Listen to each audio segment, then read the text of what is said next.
for the opening kickoff for the Red Blacks, along with a new returner, made his debut last week in Tobias Harris. Boris Beattie gets it underway, and it is Harris coming in for it inside the Ottawa 20. Tobias Harris still on his feet, gets across the 35 where Dustin Crump, with an offense that has not scored a touchdown in their last 2 games, but dramatic finishes seem to define what he has been able to do with this Red Blacks team. Yeah, and you knew there were going to be ups and downs. I think the excitement maybe got a little over the top with the Crump mania after the first 2 victories. But the fact is, as a young quarterback, seeing his first regular season action in the Canadian Football League, the fact is he has been able to keep his team in the game. The first meeting of the season between the Red Blacks and the Argos. Toronto won the season series 2-1 last year, although the game here at BMO Field a little over a year ago was won by Ottawa with Caleb Evans at quarterback, making the handoff, throwing right away to an open receiver, and the leading receiver for the Red Blacks so far this season, Justin Hardy, with the first down. Yeah, quick hitter there. Take a look at this offensive line. Zach Pelios back in at right tackle, looking to help firm things up. The #1 overall pick, Dante Bull, backing him up as the 6th O-lineman tonight. And Ottawa certainly would like to get Shaq Evans going. That receiving core, one of their big off-season acquisitions coming over from the Saskatchewan Roughriders. You see him at the bottom of your screen, out wide and to the right. Shaq Evans, a CFL All-Star with Saskatchewan in 2019. First down, and it's out to Hardy again. This time, nowhere to go, though. In behind the line, he took that ball and does not get back to the line of scrimmage, going up against the starting defense for Toronto. Yeah, defense led up front by Falarin Orimolade, leading the team in sacks with 5 in that linebacking core. Darius Pickett got banged up against Calgary, is healthy and back in at the nickel linebacker spot. Robertson Daniel, meanwhile, coming off a Toronto Argonaut franchise record 16 tackles in last week's game, just 1 off the league mark. Of Simone Lawrence of the Hamilton Tiger Cats a few years back. 2nd and 12 after the loss of 2. That's complete. Jalen Acklin. That's someone they're trying to get more involved in the offense, by his own admission, not having the kind of year that he did last season when he had over 1,000 yards. And just a quick hitter here. Good protection. Acklin getting inside position. Bahar clearing out for him a little bit. Nice high percentage completion to move the sticks for Dustin Crump and the Red Blacks. Got the 12 they needed for a first down in Argo territory. Just underway here at BMO Field in Toronto. The final game of Week 10. Crump making the handoff, throwing that one a little bit behind his intended receiver, Siose Mariner. So a 2nd and 10 coming up. This is last week against the Saskatchewan Roughriders, and they were down, but more drama near the end, Dwayne. Yeah, and when you look at the numbers at the bottom, Dustin Crump, young quarterback, put in a good position by his offensive coordinator, Kahari Jones, completing 80% of his passes. The runs maybe aren't coming as easily as they did early on, as teams are well aware of that part of his game and are trying to force him to beat them from the pocket. But he's shown the ability to make some adjustments, growing as a quarterback in this league. They had the lead in the final minute by 1, but the Riders beat them on a late field goal. Oh, a big hit coming in by Jamal Peters on that 2nd down play, and forces a 3rd down coming up here for the Red Blacks. Yeah, Jamal Peters, a guy who on the corner is best known as something of a ball hawk. And it's easy to forget how big a guy he is, about 215 pounds, 6'2", 6'3", and he brings all of it on this one, unloading on Justin Hardy. That brings out Lewis Ward. Richie Leone will put the ball down at the 50. And Ward has been 4 for 5, 50 plus. He's the leading scorer in the Canadian Football League, trying to put the first points on the board of this game. And Lewis Ward is now 5 for 6 from 50 plus, as indeed he puts that one through. As Chad Kelly comes on now. Had to leave early in the 2nd quarter in Calgary, a game the Argos lost 20-7. 2nd in the league in passing. You're watching this. Took a bit of a turn last week in Calgary, Dwayne, when Chad Kelly went out early in the 2nd quarter with an ankle injury. Yeah, Kelly, who's been so much of the story for the Toronto Argonauts in the early portion of this season. First season as a starter in the Canadian Football League. Got the team off to the great 6-0 start, but yeah, his injury and some inexperience at quarterback behind him obviously raises a little bit of a concern for an Argo team that's otherwise been very good this season. Their first possession in the hands of A.J. Ouellette, the third leading rusher in the Canadian Football League, and that's a tough team to run against, especially with Javon Santos-Knox back in the lineup for his third game, limiting the carry there as you look at the starting offense for the Argos. Yeah, an O-line that's been very good for the Argos, including former Red Black at center, Darius Sirocco. The receiving corps. Cam Phillips, to me, is the guy who's really stepped up in the absence of DeMonte Coxie. 14 catches for him in his last 2 games, season high 96 yards for him last week in Calgary. Red Blacks have the best rush defense in the CFL. Blitz coming. Kelly gets it away. Oh, no, it's close there for Cameron Phillips. The coverage from Douglas Coleman, but it falls incomplete, and a 2-and-out for Kelly and the Argos to start things off in this Sunday night at BMO. And here you see that matchup. Coleman doing a nice job getting underneath on that one to break things up. The new returner for the Red Blacks debuted last week in Saskatchewan, Tobias Harris, out of Old Dominion, West Texas A&M before that. John Haggerty is the punter for Toronto, third best net average in the CFL, and Haggerty puts him down near the sideline and very little room to work with on a 43-yard punt. Not much Harris can do with that as Crum comes back on. Let it drive down for a 50-yard field goal. First quarter, so their goal is to start early in this first quarter, give Dustin Crum quick options, allow the offense to build confidence. And lastly, they want to dictate pace, guys. They don't want to be reactionary. And Kenzie, Bob Dice in particular chose the field goal to take the lead in Saskatchewan. I think most agree. I think we like that call. I mean, they just had to stop the Riders from driving down, which they did. Had a good return to set up the game-winning field goal, but one of those might have been type of games for the Red Blacks. From again, and it's knocked away.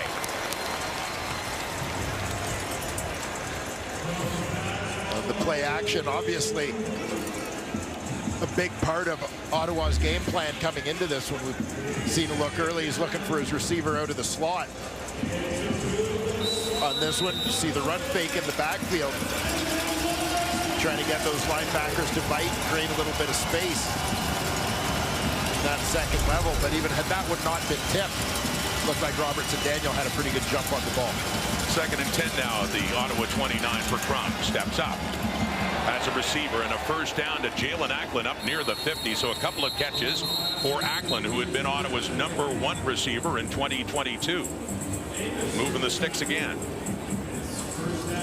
As former Hamilton Ticat suggests that his animosity towards the Argos stemming from that rivalry has not lessened any. He's made the move to Eastern Ontario.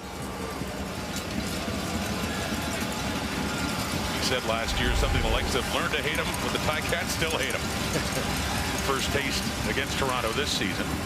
The Red Blacks and nothing doing on the ground there. Devontae Williams, the ball carrier, and it's like he might have lost a little bit of real estate on that as the 2nd and long is coming up. Look at Jordan Williams in a middle linebacker for the Toronto Argonauts. 2021 Canadian Football League Rookie of the Year as a member of the BC Lions, acquired via trade this offseason.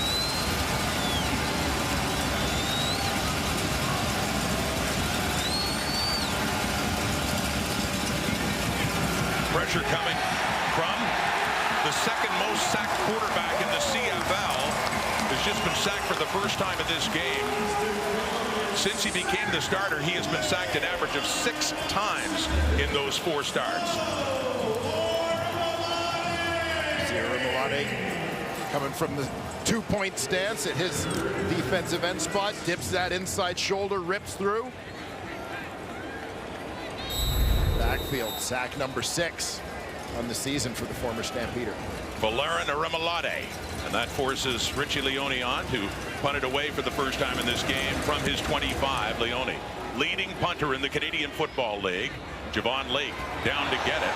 He's 25 and he gets tripped up there nicely by Gary Johnson after a punt of 48 yards. Rimolade moving in on Crum.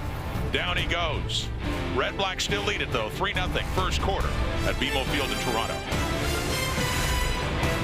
Back in the CFL, and the numbers still impressive, even though the last 2 weeks, for obvious reasons, not as productive, and still leading the Canadian Football League in rushing touchdowns. Yeah, and I think one of the things you have to look at in the case of Chad Kelly, we talk all the time about young quarterbacks, and because of the start this team has gotten off to this year, sometimes he's forgotten in that discussion. But the fact is, we're talking about a guy making, in his first half season, essentially, as a starter in this league. Second carry for A.J. Ouellette, and even less than the first time around. Very tough defense, especially against the run up front. Yeah, they certainly are. That's led by Cleon Lang, former Toronto Argonauts, spent 6 seasons in double blue. Javon Santos Knox brought over from Hamilton in free agency to provide a little bit of leadership, as was Cariel Brooks. Usually a halfback most of his career, but he's playing on the boundary corner for Ottawa today. Hardly a gain at all for Ouellette. Second and long. Kelly airs it out and a bit too far for the intended receiver, Cam Phillips. So once again, this Argo offense is 2 and out as John Haggerty and the punting unit comes on. Now we'll keep an eye on the Argos' ability to complete the deep ball in this football game. In Kelly's biggest games, he's been over 300 a couple of times this season, and the difference when you look at his numbers has been his accuracy on the deep ball, those shots of 20+ yards.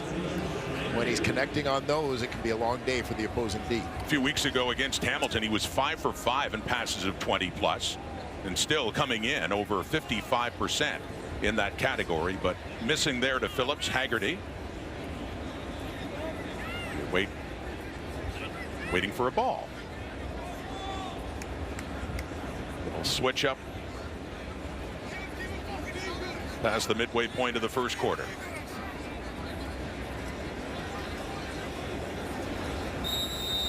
Ryan Dinwiddie 4-1 his record against the Red Blacks. The one loss coming here a little over a year ago. Haggerty. Oh, the heat was coming on him, but he gets it away a bit shorter too for Harris after a 35-yard punt, and a good place to start for Crum and the Red Blacks as Harris gets it up to midfield. The FIFA Women's World Cup will continue Tuesday. Spain and Sweden head-to-head. Semifinals, 3 a.m. Eastern, 12 a.m. Pacific. TSN and CTV, your home for exclusive coverage all tournament long as we get close to the finish of the FIFA Women's World Cup. So I'll be to your place around 2:30. Yeah, sure. Tuesday morning for the watch party. Bring the snacks. Sir. I'll just set a wake-up call for a minute before then. Ottawa, on their first possession, went down and got a 50-yard field goal. Possession number 3. Crum, and a deep look down the left. Oh, it's caught, and it's a touchdown. Jalen Acklin, 55 yards for his first touchdown of 2023. And a huge shot there for Dustin Crum. He's shown the Canadian Football League that he can run. But how about this throw? Good protection. Argo's not sending heat on that one. Acklin sneaks it behind Deshaun Amos on that one. A terrific over-the-shoulder catch. Coming into this game, Acklin had 26 catches for 321 yards, no TDs, and he had said recently, taking it upon himself, he thinks he has to be better. He was mentioned their top receiver last year, his first with the Red Blacks, but that'll certainly help out. Had a touchdown here a year ago as well in their victory over Toronto at BMO Field.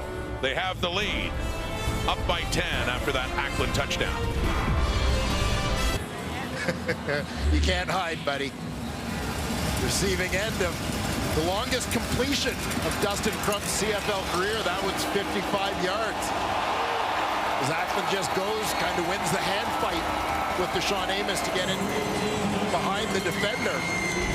And Acklin has, as mentioned, his first touchdown catch of 2023. And that is the Red Blacks' first offensive touchdown since Antti Milanovic-Litre in overtime in Calgary 3 weeks ago. They've gone back-to-back without offensive TDs. Javon Leake on the return with the Argos now in a 10-point hole. Here's the Achilles heel of the Red Blacks is slow starts, and then the big comebacks to make it dramatic at the end. So this is a bit of a change of script for Ottawa. Yeah, it certainly is, as is the long ball. Quite frankly, they played it safe off the top. Give them the play action, throwing some quick hitters that time. They still had a little bit of a run fake there, but they decided to take a shot over the top, with the defense likely anticipating that Ottawa would stick to the short game for a while.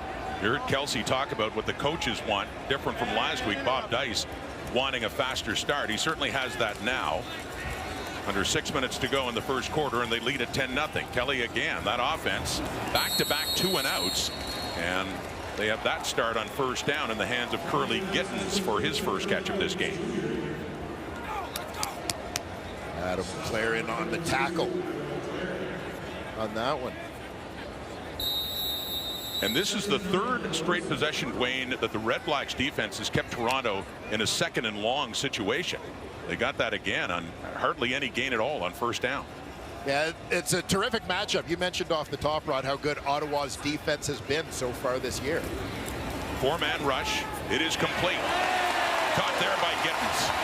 And he has it up across the 40, and the first down for this Argo offense as they move it up.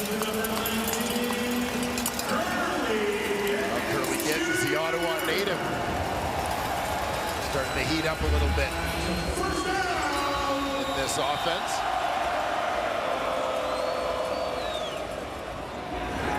And off the play fake to Ouellette. On that slant route coming in, Dejan Brissett. So they work quickly on first down, and this time it'll be a second and short coming up about a yard away. Yeah, I'd like the decision here by the Argos to go tempo, mix things up, try and get a little momentum. And Ouellette, once again, not gaining a lot, but that is, he didn't need much for a first down, so quickly they move ahead to a first down at midfield.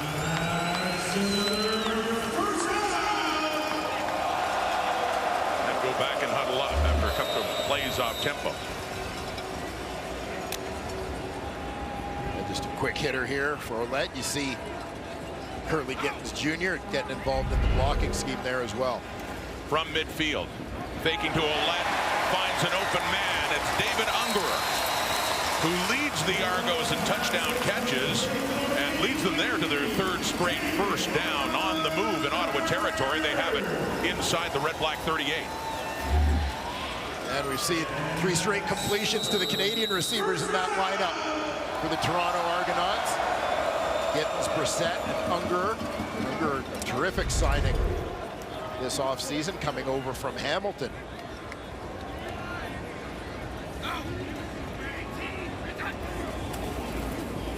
It's Ouellette going left, finding room. A.J. Ouellette, biggest run for him by far in this one as he takes the Argos down around the Ottawa 10. Beauty there for A.J. Ouellette with a little help from his friend. Misdirection from the O-line, but watch the work of the receivers. 1, 2, 3 on the outside. Quickly again, into the end zone. Tavares Daniels caught the ball. It came loose and he picks it up. It is a Toronto touchdown.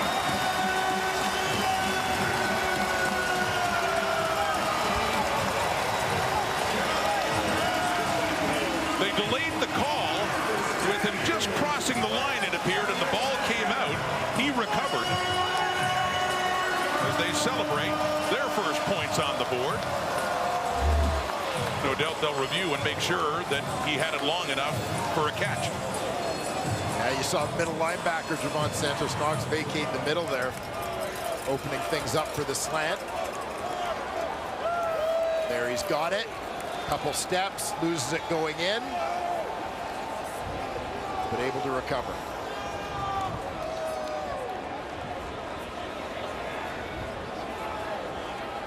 Pending the point after for Boris Beatty, and a bit of a hold up presumably as they just look and be sure. The previous play is under review by the command center.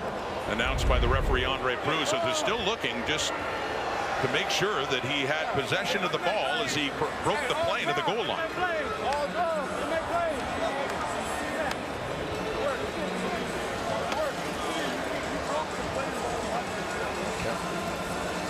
Kelly spreading the ball to all his receivers on that drive. 7 plays, 81 yards. And yes, it is a touchdown. Argos, their touchdown of the season for Tavares Daniels. As we await the point after by Boris Beatty. Upon review by the command center, it was a touchdown.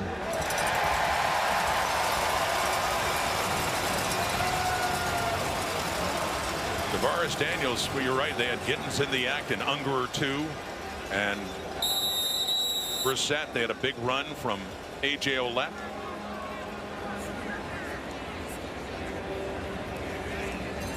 And Kelly 5 for 5 for 51 yards on that drive. So Beatty to get them within a field goal. 24-25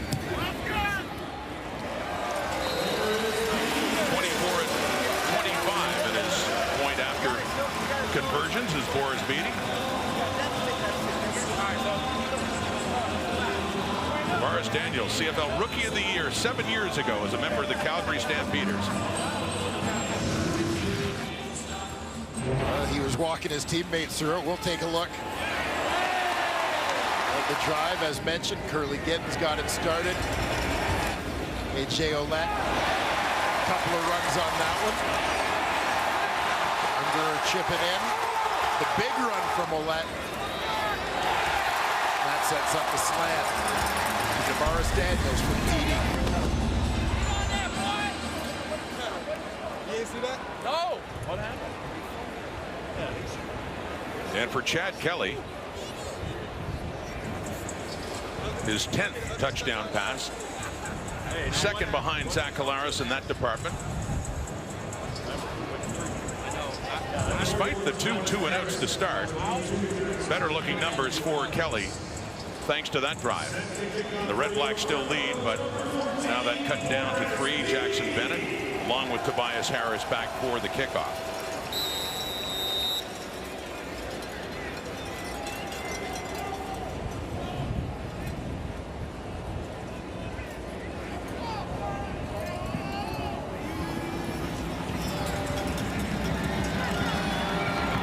Harris has it.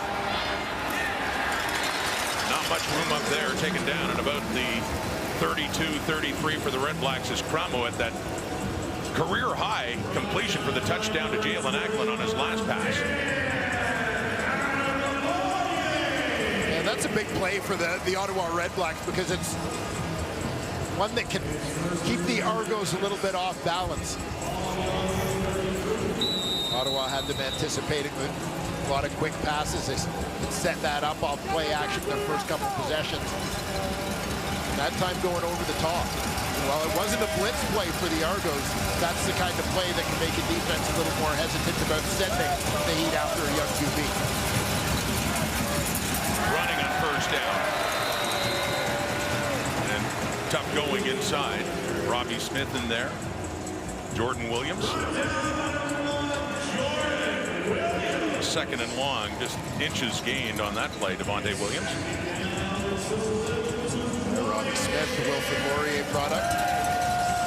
Got plenty of snaps defensively for the Toronto Argonauts under D coordinator Corey Mace.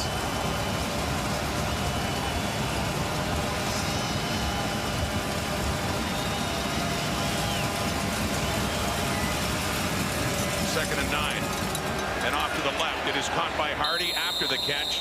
Close to a first down. He reaches up to see if he can make it. Looks like it might be a little bit short, and a third down coming up here. Had to get it to the 43. Just about a yard shy.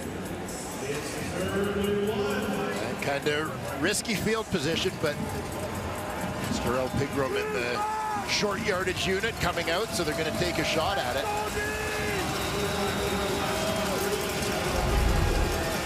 Big moment early on in this game at a 3rd and 1 in Ottawa's zone at their 42. At the 10-0 lead, the Argo offense waking up on that last drive. So Terrell Pigram, short yardage QB in, goes left, and it looks like he has enough to push it through and move the chains again.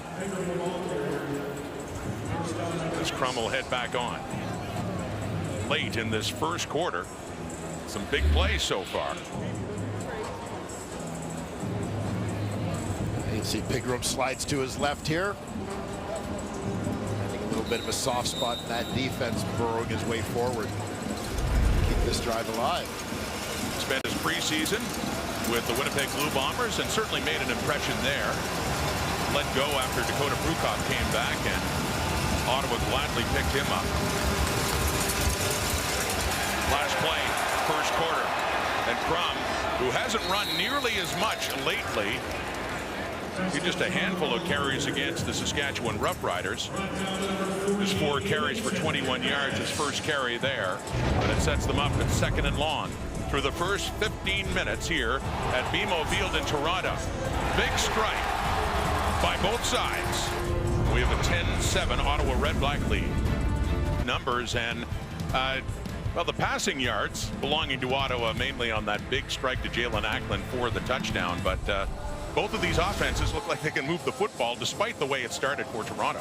Yeah, they certainly do, and as long as Ottawa is able to continue that, we know we've seen a little more consistency from Toronto in that regard through the season. But the thing that stood out to me looking at those numbers is Ottawa, a team that's been run heavy this season, only 5 rushing yards, over 100 passing yards in the first quarter, but doing it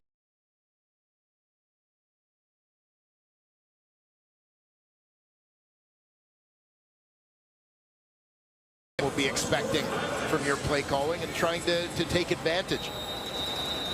Maybe catching them leaning a certain way. So the second quarter begins. This is the first time all season the Argos have trailed after 1 quarter. They did close the gap to 3. Late, 2nd and 7 now Ottawa. Marco Dubois with the distinction of the first receiving touchdown and one of few for the Red Blacks. They just got their 4th one of the season tonight. Dubois had the first one, and not on many catches. That was several weeks ago earlier on. And I thought Crum might have had a shot to go to his other back out in the flat, Devontae Williams to the left, but finds Dubois, the fullback, on the crosser. But not enough for a first down, so Richie Leone to punt it away. Javon Lee. After a punt of 45, Lee gets through again. Javon Lee, we saw this a couple of weeks ago, a couple of times against the Saskatchewan Roughriders, a touchdown Atlantic. A 34-yard return. And he leads the CFL coming in and punt return average. And it's actually kind of neat to see when you think about your typical kick returner in the Canadian Football League.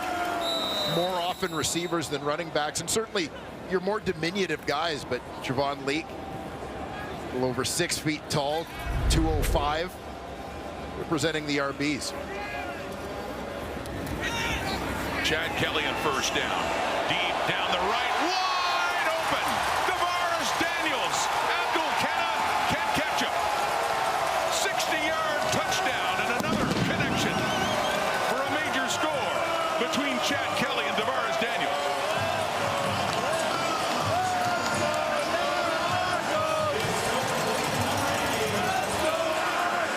It was a neat play to watch it develop. As you can see, Chad Kelly kind of progressing through his reads and eventually getting to Tavares Daniels, who popped open, bootleg here, going opposite the flow of the play.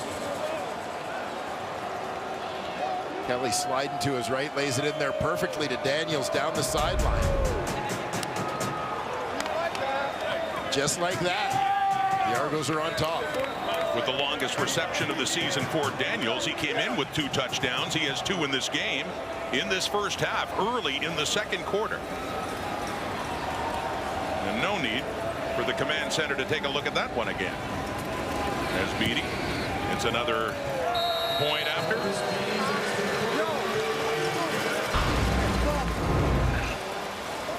We will take another look at it, though.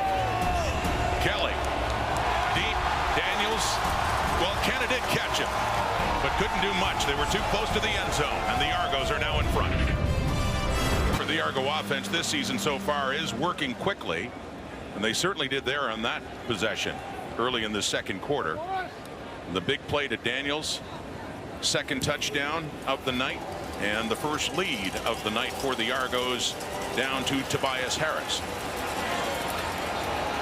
Dan Adebaboye, the one to greet him there, along with Robbie Smith on special teams, just across the 30. So Kelly now 6 for 8 for 111 and 2 touchdown passes, and seems to be just fine after getting injured last week in Calgary. And keep an eye on Daniels here, coming out of the slot, working towards the corner. Nicely placed shot there from Chad Kelly. Much to the delight of Ryan Dinwiddie. Came into the game second in the Argos in receiving behind Cam Phillips.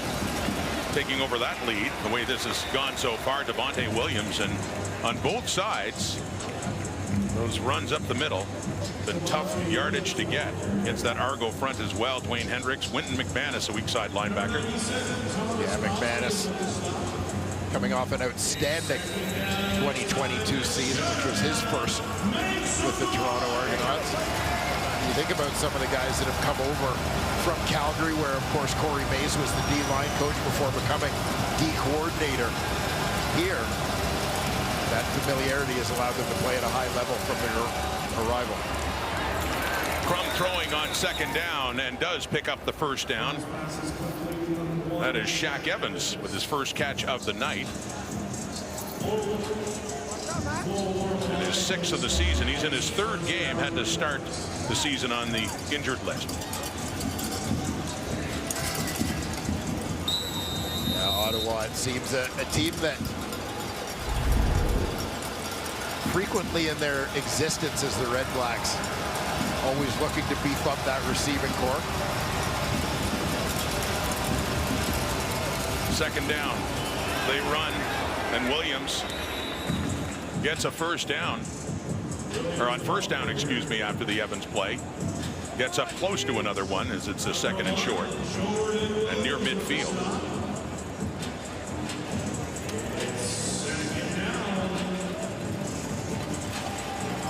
With the big lineup here, Dante Bold, 2023 #1 overall pick. Into the game as an extra offensive lineman for the Red Blacks in this situation.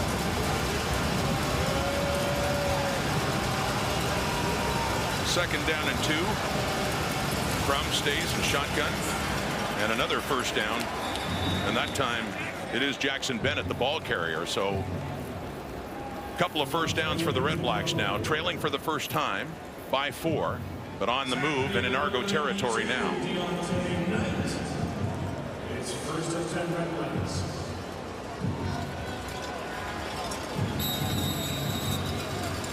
Red Blacks more than willing to grind it out a little bit here, slow down the pace with the Argos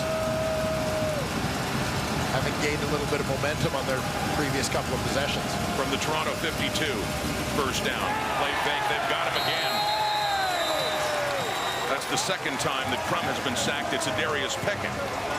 Strong side linebacker coming in and stopping Crum in his tracks for a loss. A second and long coming up. And you watch in the backfield, you get from the fullback a fake block, and then he's trying to get out into the flat for a quick pass coming across, but Argos are across that line of scrimmage and into the backfield on Crum so quickly. Even a look to the flat, Crum doesn't have time to get it done. From the Ottawa 54 and a second and 14. Shy of the first down, Ciosi Mariner, but after the catch, he does have enough to get it close to the Argo 40, and another first down for Ottawa.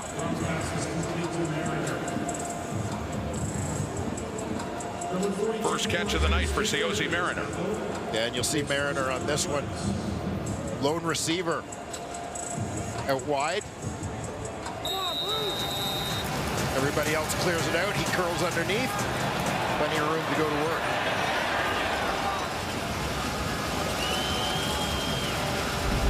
second year out of Utah State, Mariner. Another first down, Ottawa. Driving down in the Argo zone. On the ground is Williams. Picks up 5 more. And a 2nd and 5 coming up just at the Argo 36 for Williams. You're seeing Toronto defense that had been beaten a few times in the first quarter. That play action that we've talked about now maybe a little bit softer against that run. Not as quick to crash down on Devontae Williams, and you're seeing him take advantage in the run game. REDBLACKS offense sustaining another good drive right now to the 36 and a 2nd down. 14-10 Argo lead. Crump with time looks off to his left to Williams. He breaks free. First down and more. Williams looked like Toronto might have had him, but he spun around and he takes that down inside the Argo 20. And it's a move after the catch where Williams knows the defender is being taught not to get beaten to the outside. You got to contain him. The Pickett overruns him a little bit. Williams spins back to the inside. Pick up a few extra yards on this one. Darius Pickett just couldn't hang on, and as a result, into the red zone, the REDBLACKS go. On the ground to Williams again, who's finding some room. To your point about Toronto defensively, Dwayne, he gets it inside the 10. And another first down. It'll be 1st and goal coming up here for Ottawa. Yeah, it is run heavy as Ottawa has been so far this season. You know that's what the Toronto defense came in prepared to defend, wanting to shut down. Then forced Dustin Crump to beat them throwing the ball. Crump came out, of course, under the guidance of Kahari Jones, connecting a few play action passes. 1st and goal. Williams again picks up a couple of yards, gets down closer to the 5. One of the problems for Ottawa's offense coming into this game has been red zone efficiency. Just 5 for 21, 23.8%. A big 2nd down is coming up here for a team that has had to settle for too many field goals this season. So keep an eye here on how the Argos defense crashes down from the end of Darius Pickett coming in on that blitz off the end. Now that shuts down the run, but the opportunity that creates is for a runner like Dustin Crump to pull the ball and boot to the outside if they're going to crash to the inside gap. Here is 2nd down to the end zone and a touchdown. Justin Hardy has it. Efficient in the red zone this time as the REDBLACKS take their lead back.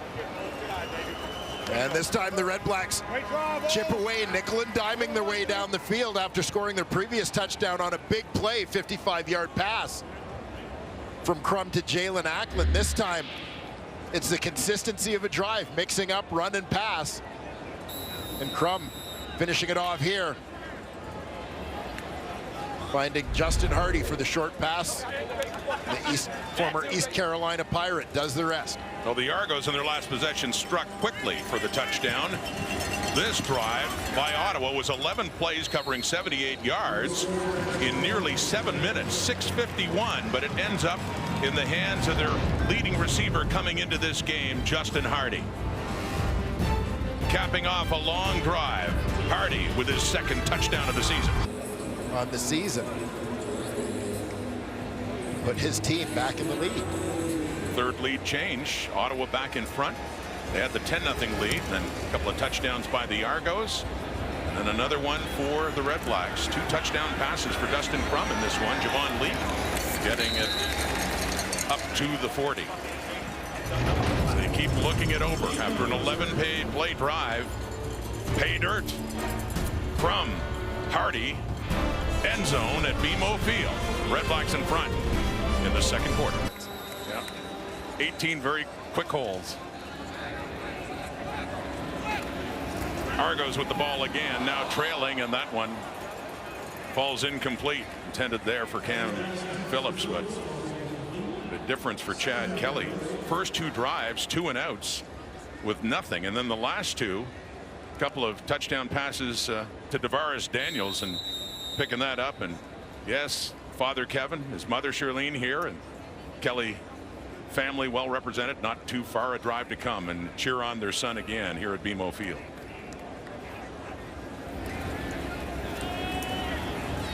The Toronto 40. That's complete. You know who. Daniels, what a game he's having. What a half as Javon Santos-Knox finally hauls him down. Davaris Daniels, another big play from Kelly to get it down to the Ottawa 25. Just like that. Just a monster first half for Davaris Daniels. Most experienced of the Toronto receivers. Finding a little room to work in that Ottawa secondary. The Kelly clan loving every minute of it. They seem to approve. And for Daniels, that's 3 catches for 114 yards as he is down getting some attention now. 2 touchdowns in that big play. Not even at halftime. Hopefully nothing too serious here.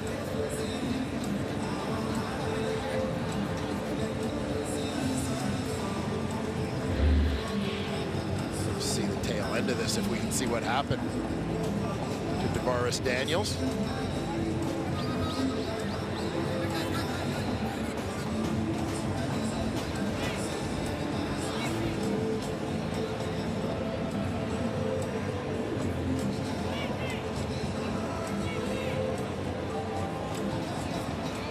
To save, and as mentioned, we certainly hope he'll be back. Absolutely. And that kind of game too, is he good to see that under his own steam he heads off with the training staff, getting it down to the Ottawa 26 where they spot the ball. Santos-Knox on the tackle after that long gain. And while, as mentioned before, the Red Blacks have been impressively sustaining some long drives, Kelly and the Argos keep working quickly. Get down in scoring position again, trailing by 3. Back and forth these offenses go in different styles. And that man heading off to the sideline has been a huge part of it. Davaris Daniels in his 7th season in the Canadian Football League. Never been over 1,000 yards. In fact, has never been over 900 in his career. Surprising given, as you mentioned, some of the years he had with the Stampeders, especially. Went to Edmonton as well after that. A.J. Ouellette, right side, gets around, and then he puts his head down and bulls forward for a few more yards inside the 20. And a good gain on first down for Ouellette and the Argos, setting up about a 2nd and 1 here. Yeah, Ouellette did well to get around the corner on Abdul Kenna here and then get his shoulders north-south. Here you see he's going sideways. He looks like he's going to be caught in terms of that angle, but gets around the corner and then that north-south comfort zone. Back to Ouellette again. He had 5 for 41 heading into that carry, and consider he got stuffed in his first 2 carries. Breaking it open a bit. A few yards there, but he didn't need much, just needed 1 to pick up that first down, and they get that to the Ottawa 13. So here we go again. Back and forth these offenses have gone in this first half at BMO. About 4 minutes left in the clock until halftime, and the Argos are threatening to get their lead back.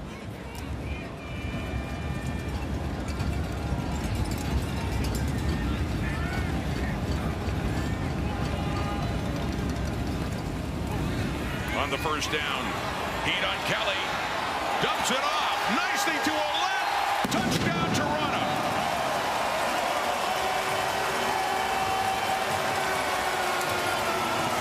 Chad Kelly alertly makes that happen. Facing the heat, finds 34, who does the rest and takes it in. Well, I love the combination of the escape and the awareness here from Chad Kelly. You'll see, watch Ouellette from the backfield. He steps up and is just finding his way, looking for someone to block. Kelly's got his eyes on him, though, as he starts the escape, realizing the entire time exactly where Ouellette is.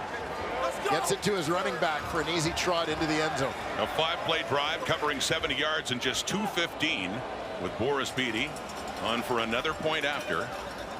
to restore the 4-point lead, which switches back again to the double blue. Chad Kelly, 3 touchdown passes in this first half. 2 to Daniels and 1 to A.J. Olette.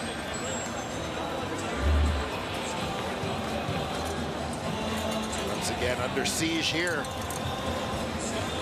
As Kelly steps up. Little dish like a point guard there. Spotting an open double blue jersey out of the corner of his eye.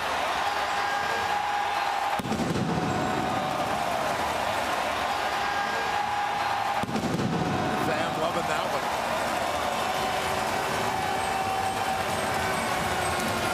Well, they're getting a lot to cheer for so far in an entertaining game.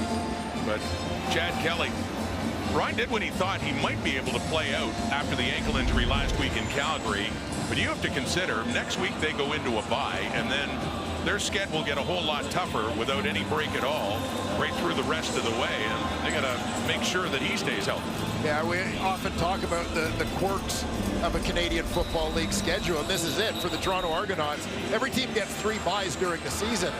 The Argos will have their 3rd and final bye week after this, their 8th game of the regular season. So before they even get halfway through their schedule, they're done with byes. And so, you know, no extra time in the back half of the season for any injuries to recover and so on. That could be tricky in the second half of the season for Toronto without a break. So Ottawa, the longer drives, over 7 minutes, the last one. The Argos in just over 2 minutes. They answer back with another touchdown on the return. Harris getting it up to the Ottawa 34. So 3:16 to go. And Dustin Crum, who has also had a solid first half, 12 for 14, 161 yards passing, and 2 touchdowns. More than solid when he was making headlines in those first 2 starts because what he was doing with his legs, and this time doing a lot more with the arms. Crum with 1 carry for 3 yards. The story has been his passing. Coming down to the 3-minute mark, last play before that warning. With time, and tries to take off, and again, not much is there for him as he does. It's Robertson Daniel coming in to make sure that he's limited to just a couple of yards. So the 3-minute warning is out here at BMO Field. Back and forth they go. Things that we've learned about when I host and Kate doesn't. Well, first of all, there's plenty of time in the makeup room. We get no rain delays. And we get great football games. We're going to talk about it at halftime. We'll also find out who's the 3rd best team in the West Division once Dwayne and Rod are done. The ever versatile Farhan Lalji back for some studio time. Nice to see that, along with the panel. Some thoughts on a pretty entertaining first half here at BMO. Ottawa trailing again by 4, 21-17. Blitz coming, and Crum is down for the 3rd time in this game. Coming in, it's Robertson Daniel.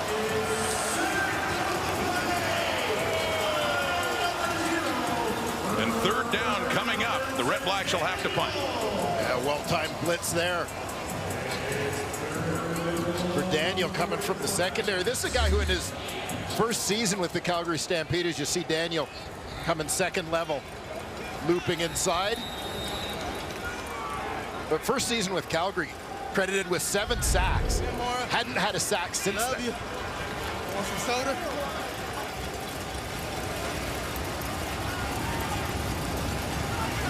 And a big one there late in the first half, though, for Daniel. It's Crum. Been sacked a lot since becoming the starting quarterback for the Red Blacks. That's the flip side of all the great things done as well. No yards coming out on this return by Javon Leake as he catches that, and he gets up close to midfield after a 40-yard punt by Richie Leone. So 2:02 in the clock, and that was the first penalty of the game, believe it or not. But 2:02 in the clock. No yards. Ottawa number 20, 15-yard penalty and a 1st down.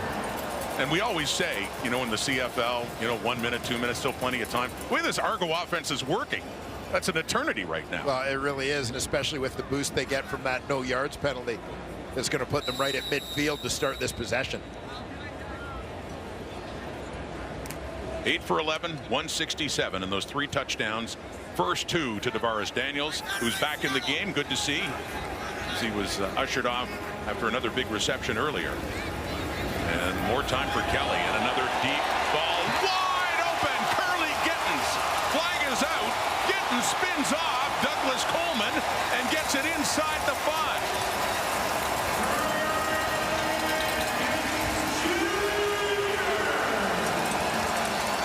A 51-yard connection pending the outcome of this flag.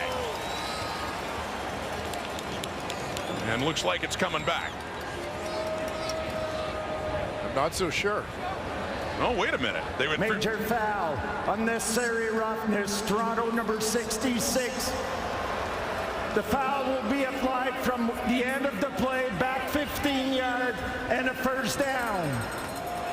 So still a huge game for Toronto, 15 yards less because of that penalty. At first, they were walking back to the original line of scrimmage. But as we look at this play, I want you to take a look at the work of the veteran back, Andrew Harris, just helping out on the defensive end. Little chip there on Bryce Carter that takes him down. On the other side of the O-line, that's where we had the unnecessary roughness call. But meanwhile, Curly Gittins Jr. wide open for what was a massive gain, but it's ended up just being a decent gain after the penalty. I was going to say, they really marched off a lot here. They were at midfield, so it's only a 15-yard gain now that they put the ball down at the Ottawa 40. So not nearly as close as it initially appeared. They talk it over.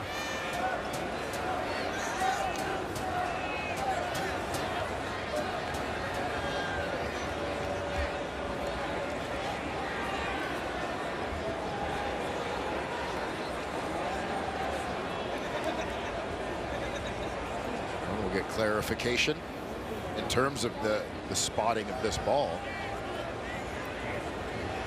As Ryan Dinwiddie doesn't appear to like the explanation he's getting as to why it was brought back so far in a 15-yard penalty.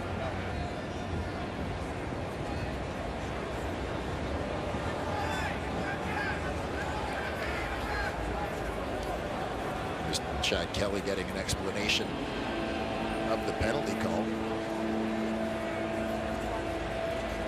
A penalty that's evidently making quite a difference here when you consider that Gittins had it inside around the 5. Would have been a first and goal with still plenty of time on the clock. 1:50 until halftime.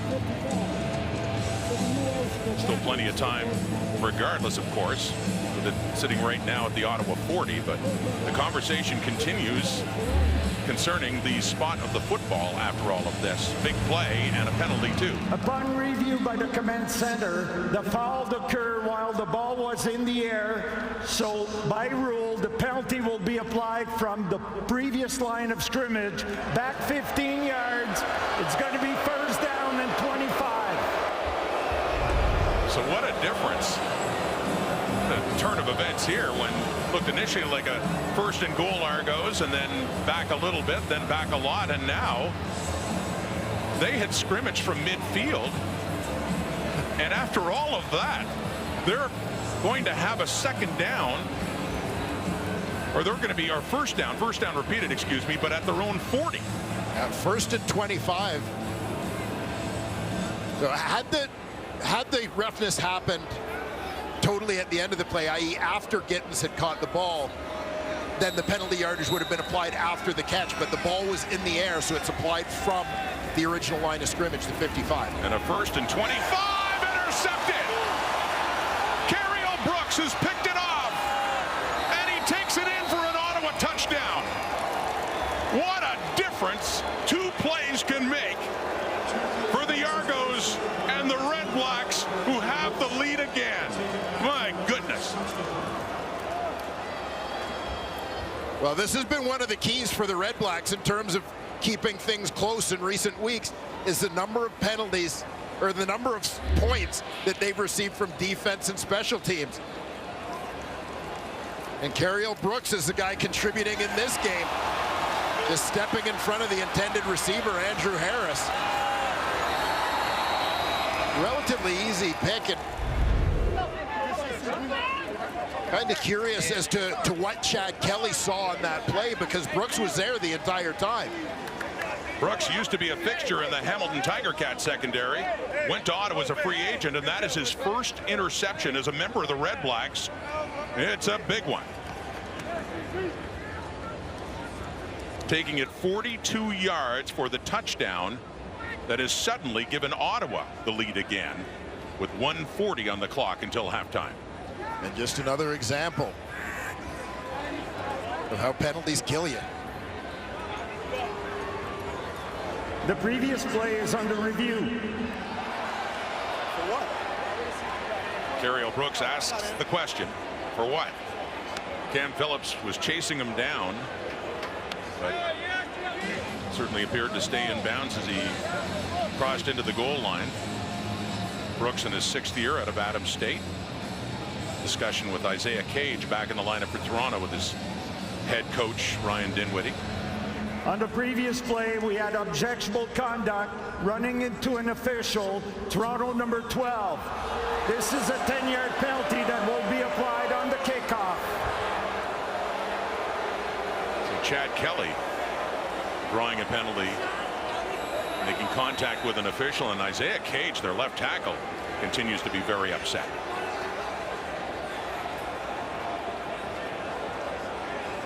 And this is a situation where the Toronto Argonauts just need to take a breath. You may not agree with the call, but don't make it worse. Don't dig yourselves into a bigger hole. Lewis Ward pops it through, remains perfect in point afters this season, but one he may not have expected to have to try a little while ago when it looked like the Argos were pressing deep, looking for a go-ahead or to increase their lead, but things really turned. First on this, Wayne. Yeah, this was the big play for the Toronto Argonauts. Would have put them down around the 5-yard line of Ottawa. First and goal situation. But instead, you've got unnecessary roughness at the end of the play. They go 1st and 25, so the next play they run, look into the flat for Harris. Brooks steps in front of it. He takes it in for 6. We'll keep an eye here on quarterback Chad Kelly, who was flagged for running into the official.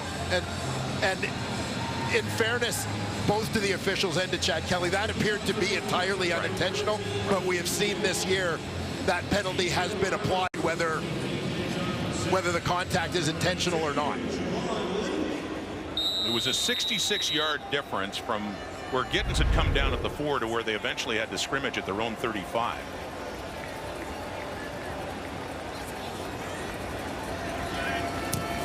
And then the pick 6 for Ottawa. 24-21, 1:40 on the clock until halftime.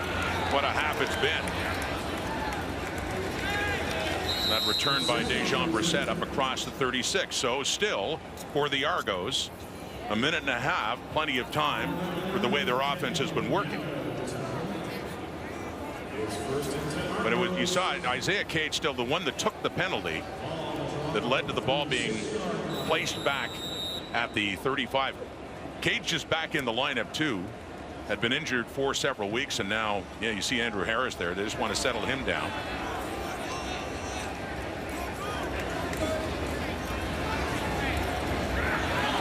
Shane Richards had gone in an offensive line. There's a big play, Toronto. Looking to answer back, and it's Davaris Daniels continuing his monster half. 121, lots of time as they work fast and get it into Ottawa territory with the ball coming down at the Red Blacks 44. Yeah, great response for the Argos as a whole, but particularly for Chad Kelly after kind of an ugly interception. Come back with a big play like that gets them right back into Ottawa territory. 4 catches, 144 yards in the first half for Davaris Daniels, and 2 touchdowns as well. 1st and 10, Red Black 44, Kelly. Facing some heat, he just gets it away as he was heading down to the turf. Incomplete. Looked like he was trying to channel Nathan Rourke there. He was way down. For those who saw the NFL preseason highlights last night. Absolutely. Got that one off for a touchdown in a preseason game for Jacksonville. But for Kelly, Rare incompletion on that one as he is avoiding the sack. And it's a second down coming up now. Finger pointing time.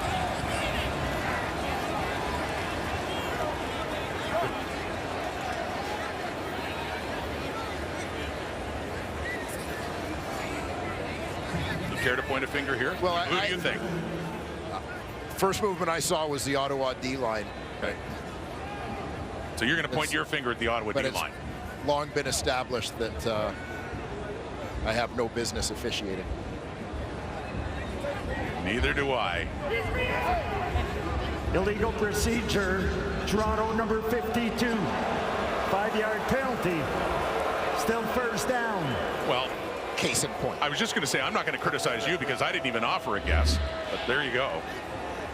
Against the Argos. Yeah, see the right guard, a little bit of a lift there from Peter Nicastro. 2nd and 15. Late first half. Wow. Cam Phillips, what a catch. First down, Argos.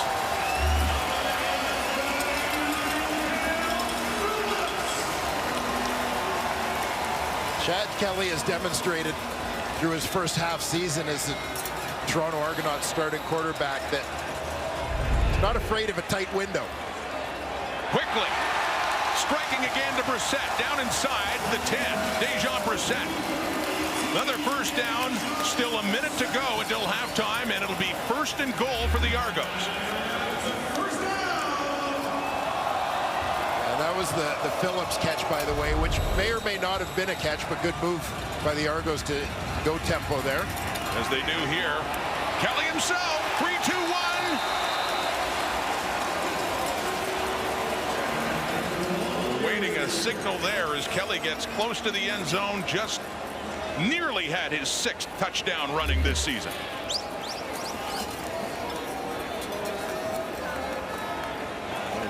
Get a closer look. You can see knees are down just before that ball crosses the goal line. Cameron Dukes is in at quarterback now. Dukes, 15 pass attempts last week in relief of the injured Kelly. And he has 2 rushing touchdowns. The Argo backup quarterback. 2nd and goal for yet another lead change. Dukes. Touchdown.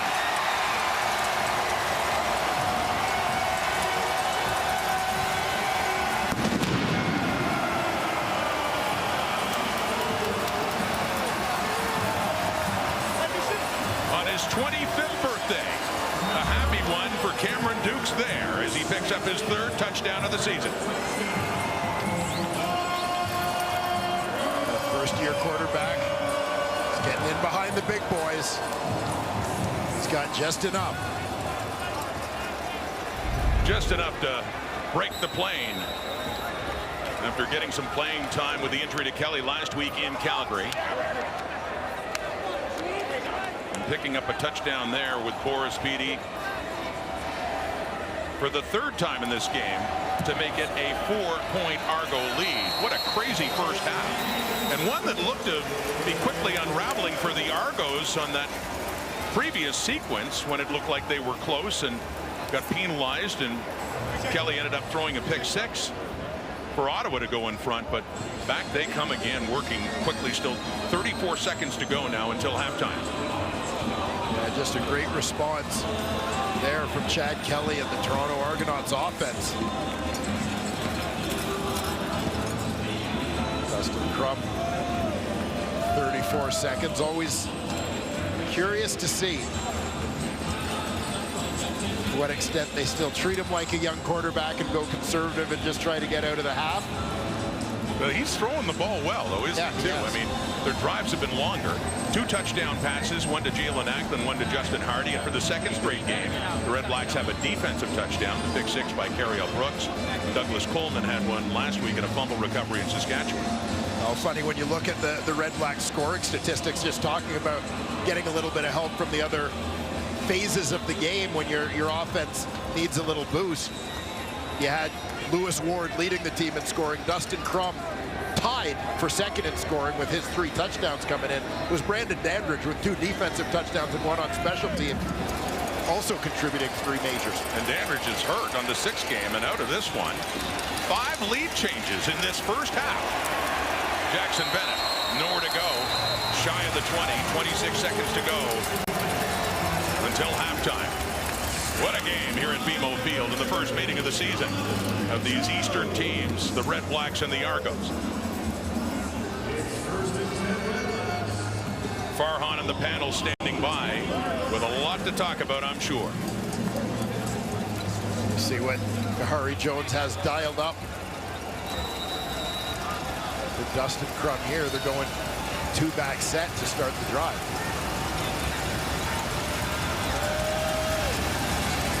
On the ground, Williams again breaks free, first down, and close to the sideline, up across the 30 for the Red Blacks. 19 seconds on the clock.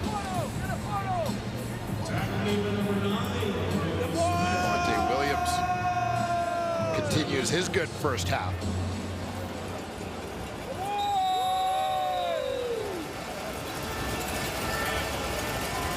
From the Ottawa 32, Crum dumping it off. Williams again, and driving across the 40, close to another first down, but the clock's the thing. 6 seconds on it. They're still in their own zone as halftime beckons. What a half.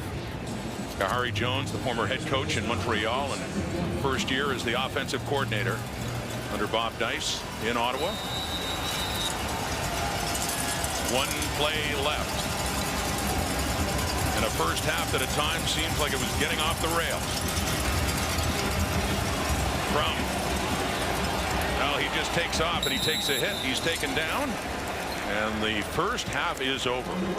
5 lead changes. Ottawa got it started. Toronto came back with a big performance by Tavares Daniels from Chad Kelly. Kelly 3 touchdown passes in that half and threw a pick 6 as well.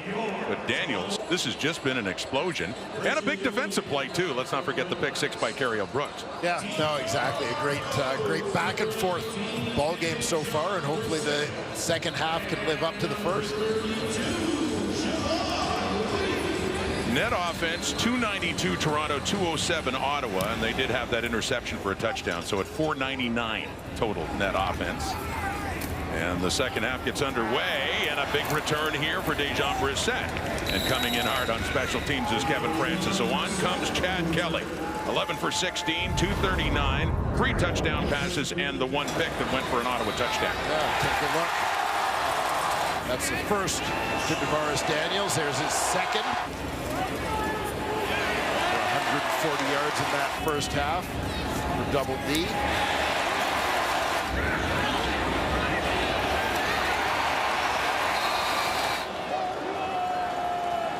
Quite the half for number 12. Argos keeping it going here and answering back when they face some adversity late in the half. So little inside toss there for Curly Gittins on the first down up to the 50, where Justin Howell, the Ottawa safety, comes in to take him down after a pickup of about 6 yards.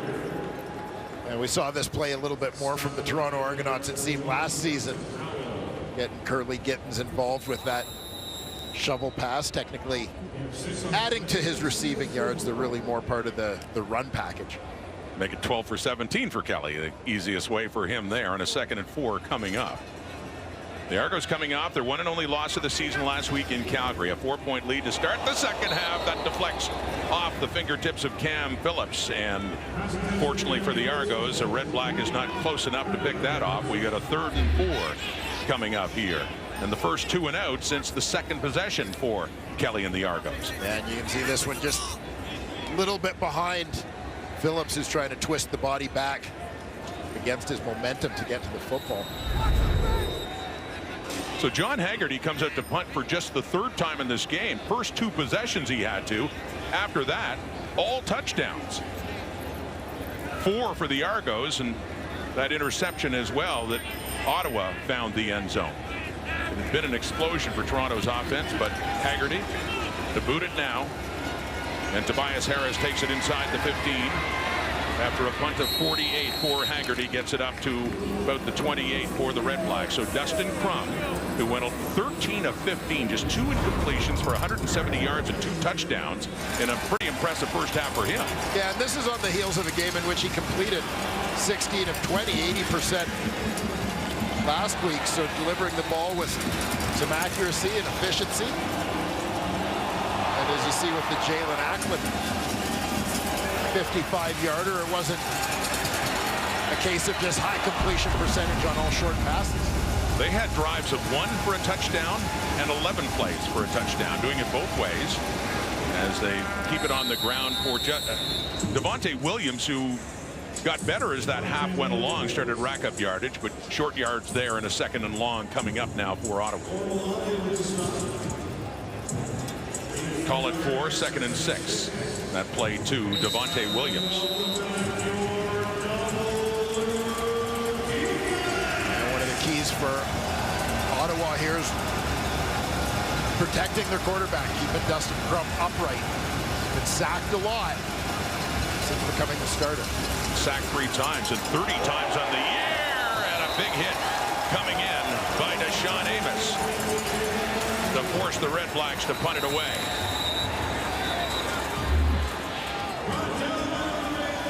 They recognize blitz is going to be coming. They want to get the ball out quickly. We saw them try to run this play in the first half or something very similar to hit the fullback Gosselin in the flat. Sean Amos certainly ready for it there as he cracks the big running back right in the midsection. Anthony Gosselin with his first catch. Hit hard by Amos. Ottawa to punt it, taking a break. So you get some attention down on the field. Early second half on TSN. It sells me on everything, especially Shark Week. I'm trying to sell you. You going to watch it? I'm going to watch it. After the game. Richie Leone in now on a 3rd down. Ottawa punting it away early in the second half. Javon Leake waits for it, picks it up. He breaks through again. Javon Leake. Could he be gone?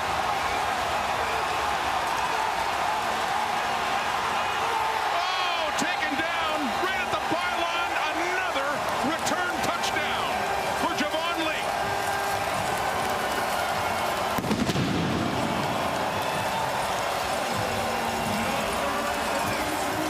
You hear Farhan at halftime saying what we're missing is a big special teams play. There you go. Javon Leake heard him. As he did 2 weeks ago in Halifax. Punt return touchdown. As he leaks through. And it's the explosiveness right here where he is just off to the races. Great effort by a couple of the Red Blacks, including Marco Dubois. But Javon Leake would not be denied. What a monster he's been for the Argos this season in the return game.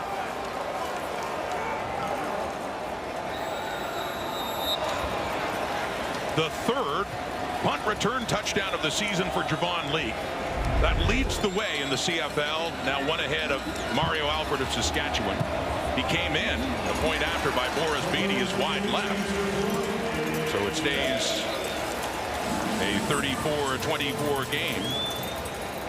But for Leake, came in the leader in punt return average in the Canadian Football League. And certainly improves it there on another big return for 32 double blue.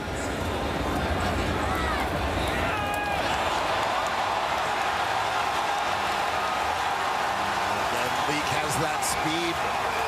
Also saw him get through an arm tackle at the start of that one.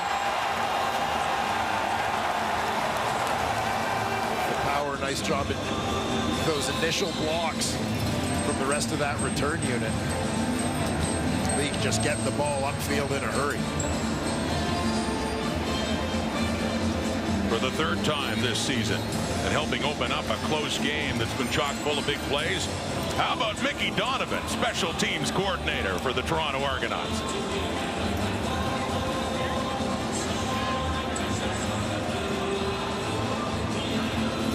And for the Red Blacks, now in a 10-point hole, and then Marco Dubois slow to get up. Smiles there. Yes, sir, Mickey Donovan. Previously held this role with Montreal Alouettes, former head coach at his alma mater, Concordia University. Mickey was a hell of a player in his U Sports days, former President's Trophy winner as the top defensive player in the country. And special teams takes a bow this time. And a game that has had touchdowns on offense, of course, and defense too, and now on teams as Beatty will kick it off. 6 more added to the Argo lead. The Tobias Harris return. And worth another look for Javon Lake, who has said has done it 3 times. Did it against the BC Lions in their last home game here at BMO Field 6 weeks ago. Then in Halifax, and then this, number 3. And just one move and then get it up the field in a hurry.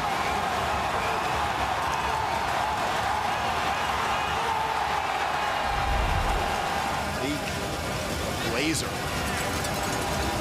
So Dustin Crum on with the Red Blacks offense. They're down 10. They've moved the ball well in the first half. Crum with time stands in, completes it 2 wide open. Justin Hardy, who had an excellent first half, including a touchdown, gets a first down for the Red Blacks up to midfield. His 6th catch of this game. Yeah, nice delivery here from Dustin Crum as you watch. Again, young quarterback. He's been sacked a bunch, but doesn't get happy feet. Stands in there. Doesn't vacate the pocket before he needs to, which the offensive line always appreciates. They know where you are. Makes it a whole lot easier to protect. 6 catches, 44 yards, and a touchdown. Hardy. And faking the handoff, Crum. A rare carry for a quarterback who got a lot of recent headlines for what he could do with his feet. But a good pickup on first down as he gets that inside the Argo 50 down to the 49. 2nd and 4 is coming up. Yeah, Red Blacks picking their spots in terms of those called quarterback runs. We talked about a little earlier, Devontae Williams starting to have some success in the run game. Toronto starts creeping him, crashing on him a little bit. That creates the opportunity for Crum to break the tape. 5th carry for 16 yards for Crum. He had 21 yards rushing last week against the Riders. And he takes off again. Crum on the move here in this second half. And he just needed to get to the 45 for a first down, and he got that and a little bit more. So the Sticks move, and Ottawa's on the move, trying to answer back after falling behind now by 10 points. And this is what I referred to with Dustin Crum and really Kahari Jones in terms of the constant adaptations to the things that defenses throw at the young quarterback is changing up how they attack. And now we're seeing Crum using his legs a little bit. That was the case against Winnipeg in their overtime win several weeks ago, where he hardly ran in the first half and really took off in the second, and tries it again this time, and no. Argos had him wrapped up, but he still does stay on his feet and take some hits too, as he does get it down to about the 37, so another 5-6 yards for Crum. And maybe on that particular play, you're seeing Crum taking more hits than Bob Dice would be comfortable with, particularly in this game, as Nick Arbuckle is unavailable as the number 2 quarterback. Waiting to birth his 2nd child. And Terrell Pigram, the only other quarterback in uniform for Ottawa today. A 2nd and 5. Red Blacks in Argo territory inside the 40. And this time dumping it off softly there for Ackland, who got his first touchdown of the season in the first half on a big play. That one is enough for another first down to the Argo 30. So here comes Ottawa. I wonder what Jalen's new friend in the stands has to say about this one. Quick hitter on a crossing route. Ackland, yeah, moving the sticks once again. Taken down by Jamal Peters at the 30. 1st and 10. Jackson Bennett with the ball, and he is wrapped up for a loss. Robbie Smith coming in to get Bennett, and that'll take him back about 2 yards, and a 2nd and long coming up. Robbie Smith from his DN spot. fighting to the inside, beats Dino Boyd across his face to make the play.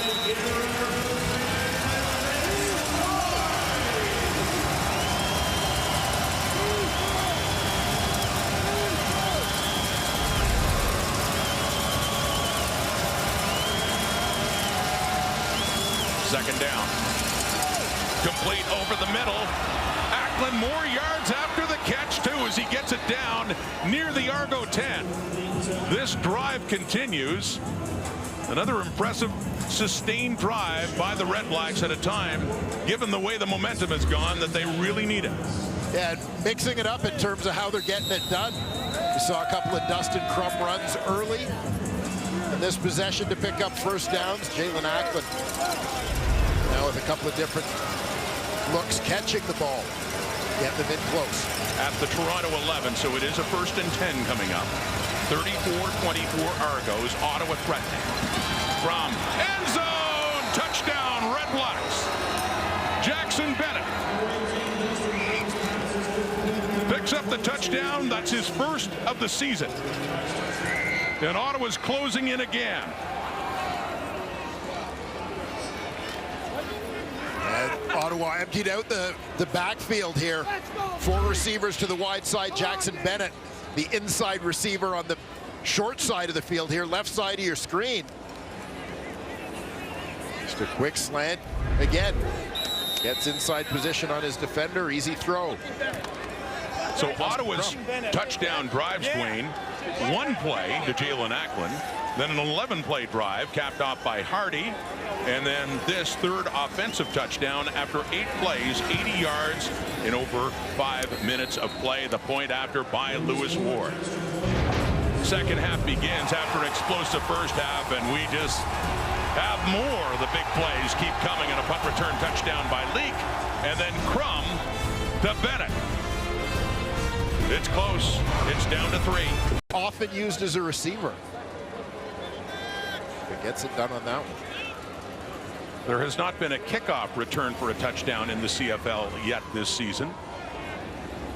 Javon Leak, well, it's trouble finding the handle and just goes down shy of the 30. But Leak with the punt return touchdown answered back by this. Crum's career high 261 in a game. He's getting closer to that, in part because of that. Red Blacks been a long wait, and fans enjoying what this team has done this season, coming off their first loss, 6-1. Coming in, Chad Kelly putting on a show. They lead, but it's tight. A.J. Olette has his first carry of the second half. The Argo offense really hasn't been on the field much in the second half. This is the thing that Ottawa accomplished, coming off giving up that punt return touchdown, but then a long drive from their offense. They kept Chad Kelly and the Argos O sitting for a long time, so it's going to be interesting to see how the double blue responds here offensively. Just another close game for Bob Dice. Yeah. Although it's a little early to be talking about close finishes, of course, being in the 3rd quarter, but he's had really 5 straight, if you count the first Hamilton game, that went right down to the wire, 2 of them in overtime that they won. Another deep ball to a wide open receiver. Damon Webb is hauling down Cam Phillips, but not before he gets it all the way down in one quick strike to the Ottawa 25. And I mentioned earlier the way that Cam Phillips seems to have stepped up. He's going to be the inside receiver here. But the way he's really stepped up in the absence of DeMonte Coxie. Middle of the field is wide open. Safety is vacated. Cam Phillips, as soon as he breaks that second level past the linebackers, he was calling for the football. So wide open. Down to the 26, 1st and 10, just like that. Argos offense moving close again. And Kelly gets away, rolling out to his right and dumps it off to David Ungerer, who takes it down inside the 10. And a 1st and goal is coming up very quickly for the Toronto Argonauts, trying to add to that 3-point lead. David Ungerer, 11th overall pick back in 2019 for the Hamilton Tiger Cats. Smallish receiver, and I know the reason a lot of teams were hesitant to pick him is his diminutive size. Worried that he couldn't contribute on special teams. Well, he's got a blocked punt for the Argos this year as well. Knocking on the door again. Kelly. Phillips can't get in. Adam O'Clair to finish it off down at the 2, so a 2nd and goal coming up. Kelly had already before that pass gone over 300 yards for the 3rd time this season. A nice move here by Phillips, but you can see he just lost his balance. Was disrupted enough by the free safety Justin Howell. 2nd and goal. Ouellette driving. Oh, they push him back. He does not get there. Is that red-black defense? Javon Santos-Knox, Bryce Carter stiffen up in the middle and stop A.J. Ouellette and force a 3rd and goal coming up for Toronto. That's not often that you see an A.J. Ouellette propelled pile moving backwards, but here that combination of Carter, Howell, Santos-Knox managed to stuff him. Gregor McKellar, another offensive lineman coming in with the receiver Ungerer coming out. Bigger package now as Kelly stays in on a 3rd and goal at the Ottawa 1. What a moment here. Trying Ouellette again as he pushes and the Red Blacks say no. Could they have denied him again?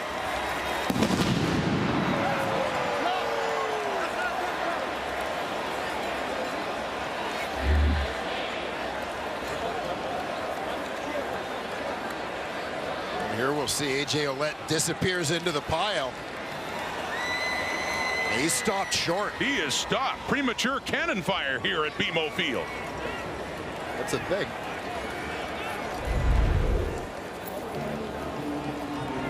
It is indeed a turnover on downs as the Red Blacks defense steps up and stops A.J. Ouellette. Not once, but twice. 3rd down. He got close, but did not break the plane. The field, you're now leader in the community with your new role with the Argos as the Equity, Diversity, and Inclusion team lead. Tonight is Pride Night, so why are these initiatives important to celebrate? These initiatives are so important because football is such an inclusive environment. We want to support that message, spread that, the importance of equity, diversity, and inclusion. And there's no better way to do that than open our environment to the 2S LGBTQ community. Thank you, Matt. Sport really is, there's no better vehicle for social change, so thank you for your time. Thank you so much. Go Argos. Back to you guys. Thank you, Kenzie. So Ottawa takes over after a turnover on downs at the 1. Dustin Crum. Little play fake, and he looks deep, very deep, one-on-one, and the touch is made by Ackland, but no chance to catch that ball. Coverage was good by Toronto as it falls incomplete. So 2nd down coming up. Yeah, you can see over about the last 5 yards or so of that route, Jalen Ackland was thinking defensively all the way. As the defender had position on him, he was just making sure that ball didn't get picked off. Good heads-up play by a veteran receiver. So if they don't get the 1st down, they'd have to punt from the end zone, but considering what the Argos almost had, even take that exchange, avoiding a touchdown, great defensive stand. That's incomplete.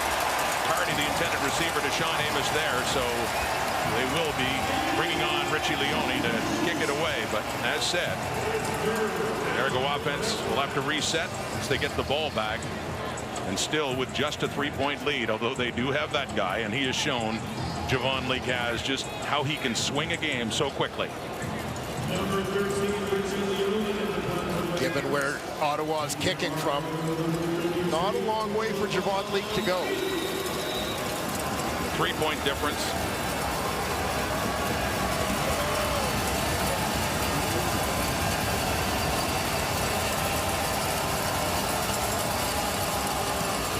Leone kicks it away. Leak coming in and off the hop at the red-black 40. Punt of 45 yards and a good place to start again for Kelly and the Argos. But Baron Miles' defense stood so strong on those 2 plays to A.J. Ouellette. 2nd and 3rd and goal. Another look at what happened with Chad Kelly as they broke down close. Yeah, there's a first play to Ungerer, which sets them up. At the 6-yard line, Ouellette looking to power his way in. Bryce Carter leading the charge the other way. And then 3rd and goal here. Once again, that Ottawa defense comes up big, stopping him just short. Ouellette again. Powering his way through, and a flag comes out, and the way that tackle went down. You can see the way his head moved quickly on that tackle as he just refused to go down. So this coming up against the Red Blacks. Face mask, Ottawa number 96. Half the distance to the goal and a first down. Michael Wakefield called on the face mask. Oh yeah, right there. And so, as great as a defensive stand it was, here comes Toronto's offense again. They have it inside with the penalty, and the great field position to start inside the Ottawa 15. So Red Blacks defense very quickly being tested again now. A 1st and 10.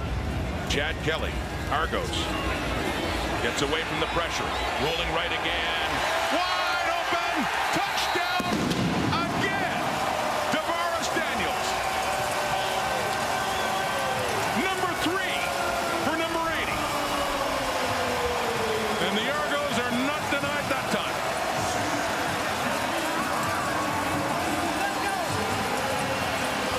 And I mentioned that Tavares Daniels had never gone over 900 yards in a season, never had a 1,000-yard season. But the monster game he's having today, he's on pace. He's now suddenly on pace.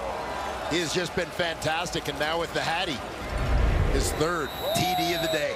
The hat trick for Tavares Daniels. Came in with 2 TDs. He now suddenly has 5.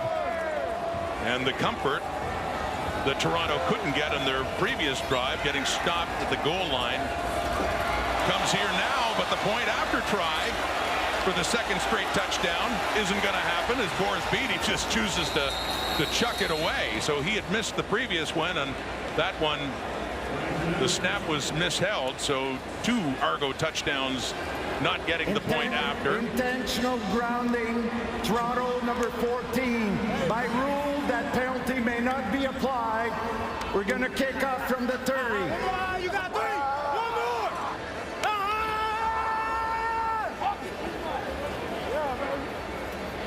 And I'd like to welcome viewers on TSN3 watching CEBL, and it's quite a game we have going here with the Argos pulling ahead now by 9. Rod Smith, Wayne Ford, Kenzie Lalonde here, and Tavares Daniels has been a huge part of a story where so many have, Wayne Ford. Yeah, he certainly has 3 touchdowns on the day. The Argos veteran receiver.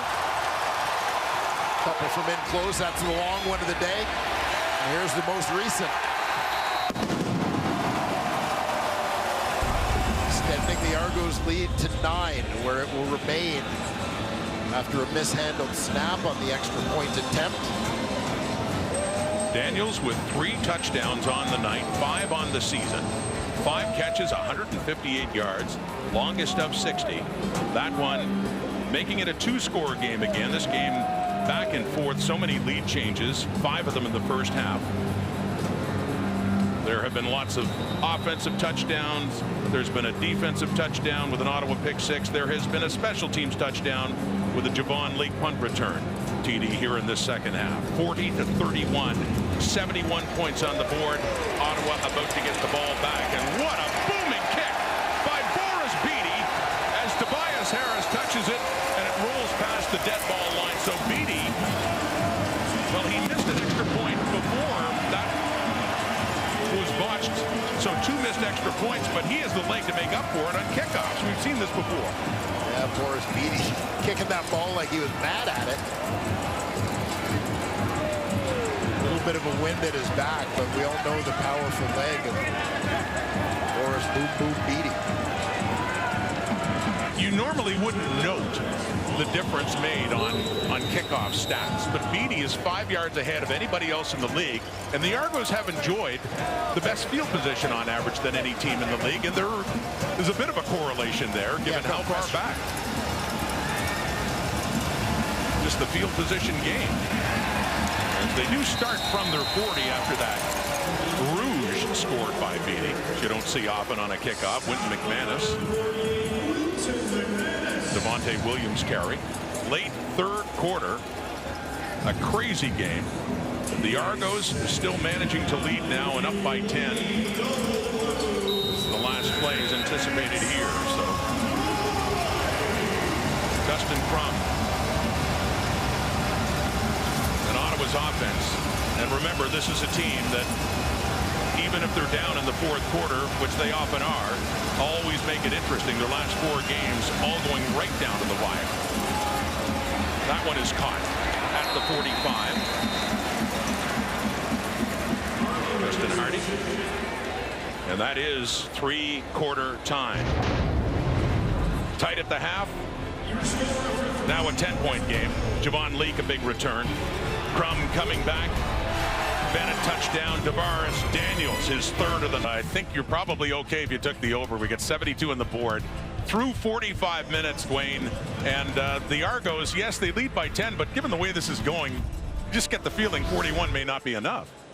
Yeah, it's been a fun one to watch. Certainly these two teams just finding different ways to score, quite frankly, throughout. So fourth quarter should be fantastic. Well, as mentioned, all 3 phases of the game, we have seen touchdowns in it. And for Ryan Dinwiddie and Chad Kelly, no complaints about the offense. They've certainly racked up a lot of yardage in this one and scored quickly, too. And that touchdown that they got late in the first half after the penalty denied them of a chance earlier and led to a pick 6 ultimately. It was something I'm sure Dinwiddie is pleased with the way that offense did react in the adversity. 3rd and 4. So fourth quarter starts with Richie Leone punting again, and this time pushing Javon Leake back to his 10. A 54-yard punt, and look who comes in. It is Ty Cranston to take down Leake.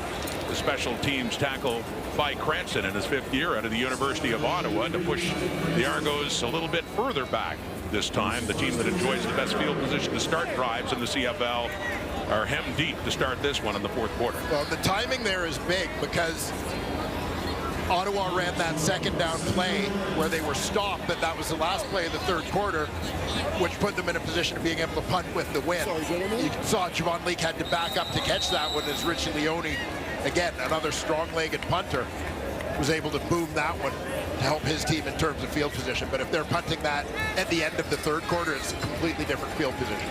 Chad Kelly and the Argos, 10-point lead to start the fourth quarter. Coming in with a record of 6-1. Faking to Ouellette. Kelly with lots of time as he completes that one across the 20. David Ungerer has the catch. And he gets up across the 25 and a first down for Toronto, buying himself some space as well. Canadian content continuing to contribute for the Toronto Argonauts offense. Ungerer, Brissett getting the 3 Canadians starting in that receiving core for them today. Chad Kelly has thrown for 346 yards. 17 to 23, 4 touchdown passes. 352, excuse me, adding that yardage. He had over 300 passing in Montreal and again in Hamilton the next week.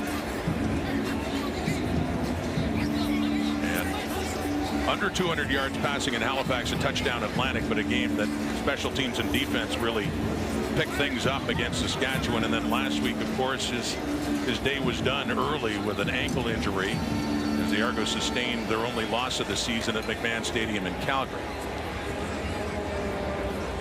Ball player for the Red Blacks heading off now. And that was free safety Justin Howell, so Alonzo Adai into the ball game in his place.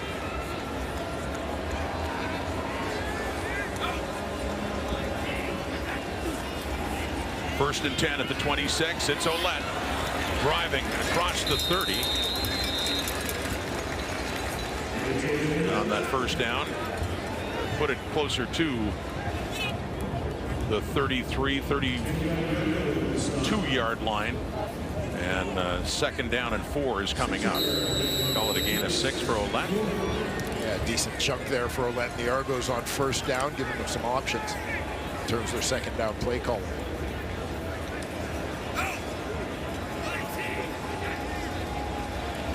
From the 32, airing it out again. Open receivers tonight as Cam Phillips finds it up there. Open space to pick it up and another first down.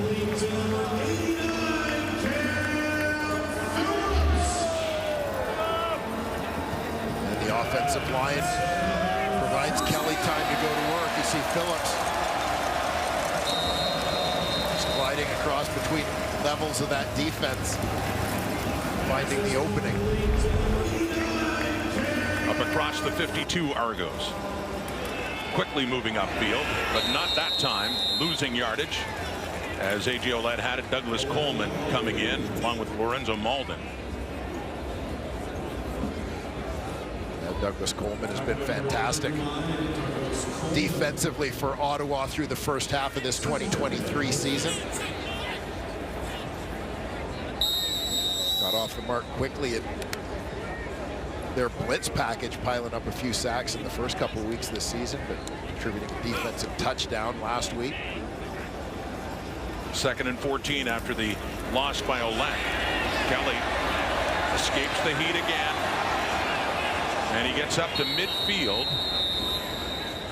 So still 3rd down coming up, but Kelly has not been sacked. The quarterback who's been sacked the fewest times in the CFL, and that doesn't change tonight. Just 7 times he's been sacked coming into this game.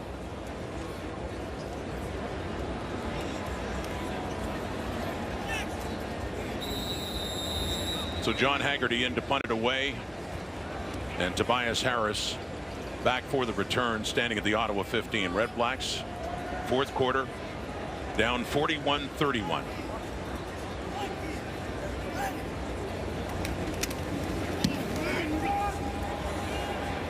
Haggerty punting it left. Harris takes it across the 10, a punt of 44. He breaks free and is finally taken down up near the 20.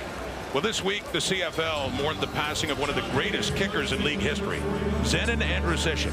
The Big Z spent 12 seasons in the league, most of them with the Argos. 2-time All-Star punter and kicker. Among other things, had a 108-yard punt for Toronto against Edmonton in 1977, a record that still stands today. His memory is being honored today at BMO Field. Zenon Andrusichin died last week at the age of 76. That's the way it's gone in recent weeks, including a couple of comeback victories over Winnipeg and Calgary. Plus 30-point differential in the 4th quarter and overtime this season for Ottawa. So remember John Hufnagel's speech before the 08 Grey Cup for Calgary? We got him right where we want him. I don't know if Bob would think that way, but hey, they're down 10. They are not in an uncomfortable situation, quite frankly, given the success that they have had when trailing but close in the 4th quarter. By 2 scores, 10 points. Getting more critical now, though, for Crum. We've talked about this. Ryan Dinwiddie said, we have no plans to spy him. We saw some situations where teams did try to spy, but they wanted to keep him in the pocket, keep him from getting away, and they've done a good job of containing him tonight overall, with not to do damage with the feet. Yeah, some success on a couple of called runs. Their game plan has kind of evolved throughout, constantly shifting. But yeah, the Argos have done a good job of making sure that no big Crum runs have hurt them. He's thrown for 243 yards, made some big passes. Needs him now in a 2nd and 7. He takes off. Now this is what else he does. He spins, he's taken down, but he does have a first down for Ottawa, so getting enough to move the sticks, and they'll work tempo, hurrying up to get up to the line. Yeah, nice job here by Crum. Haven't seen him slide a lot. It's not really part of his game, but in that instance, recognizing where the first down marker was to make sure he got there. Across the 31, pressure's coming. We've seen a lot of this too. He gets sacked on average 6 times a game, and that's big Sean Oakman in there to finish off Crum, and that is sack number 4 for the Argos on the night. It's a Saskatchewan got to him 6 times last week.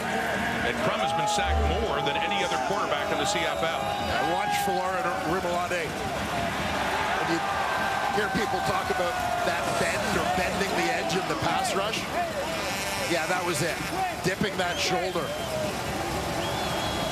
Not allowing himself to be pushed wide, just shortening the line to the quarterback. 2nd and 19 after that loss.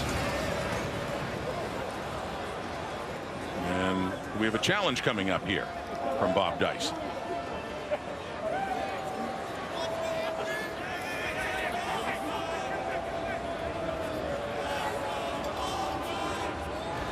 Ottawa is challenging the previous play for roughing the passer. The play will be reviewed.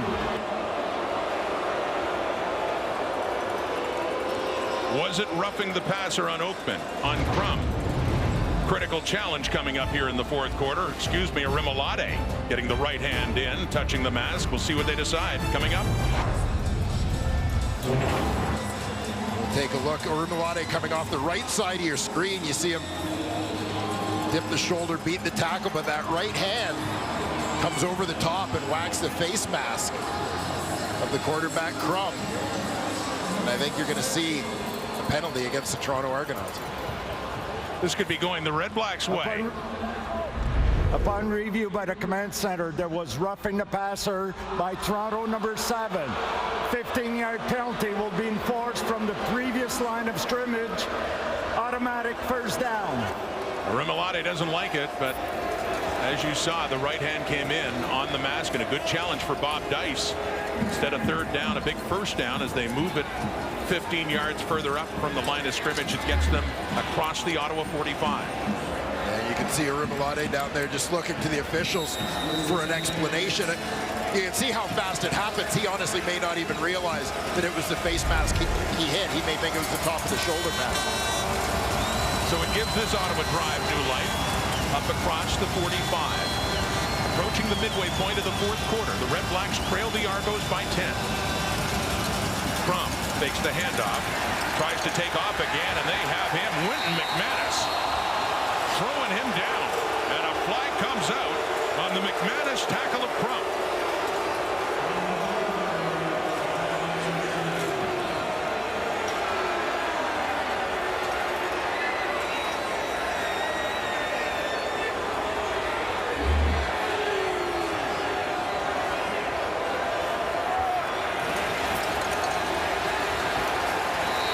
At the end, twisting him around. What do you think? Well, not sure if it was that or if they felt that right hand in his initial grab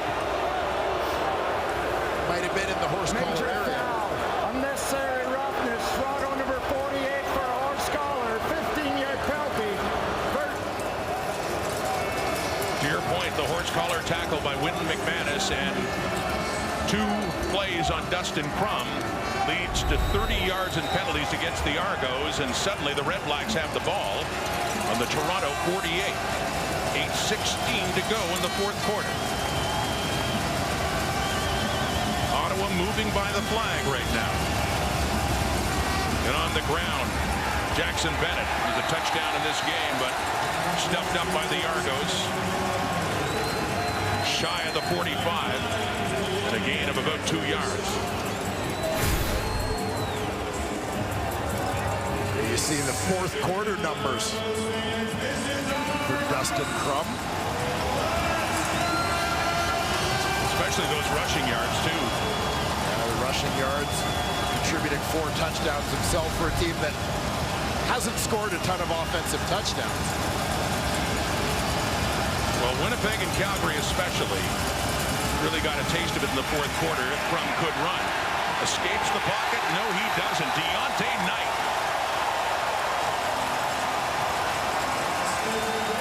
In his 2nd year at a Western, comes up with a big sack to force Ottawa into a 3rd down. Knight in the middle of that defense.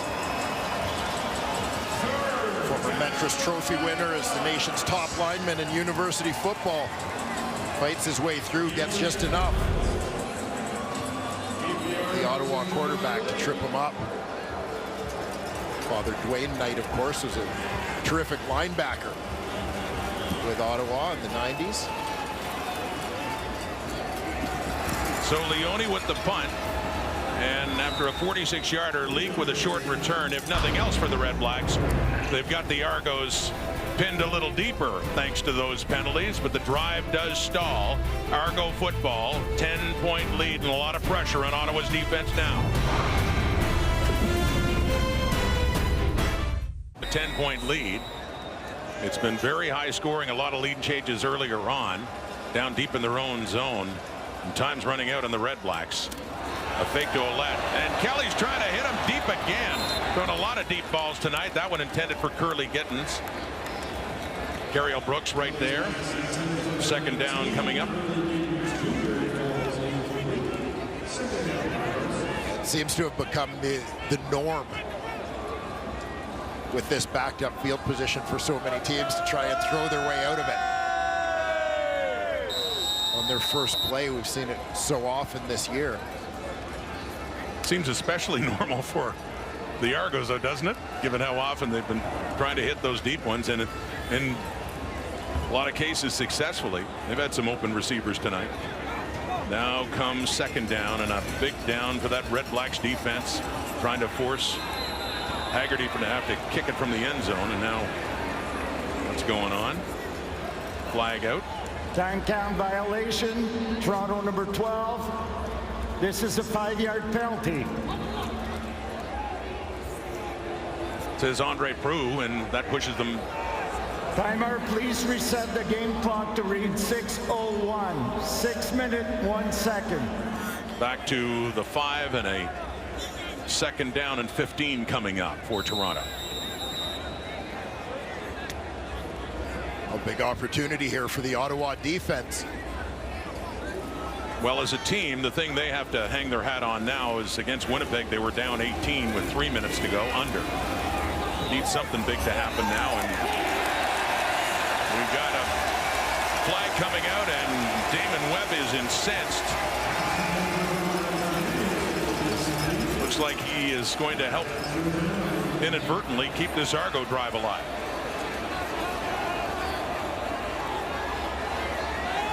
Webb was matched up on that play with Tavares Daniels.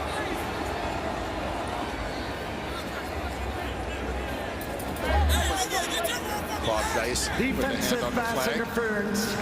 Ottawa number 6. This will be a 10-yard penalty with an automatic first down. So they mark it up to the 15, but it is, as you heard Andre Proulx, a first down. Baron Miles, their defensive coordinator, can't believe that call. Webb, of course, upset about it, working on Tavares Daniels. And Bob Dice had a successful challenge before, earlier, on a roughing the passer call against Toronto. You see that flag out again, and another challenge for Dice late in this game. Ottawa is challenging the previous play for defensive pass interference. The play will be reviewed.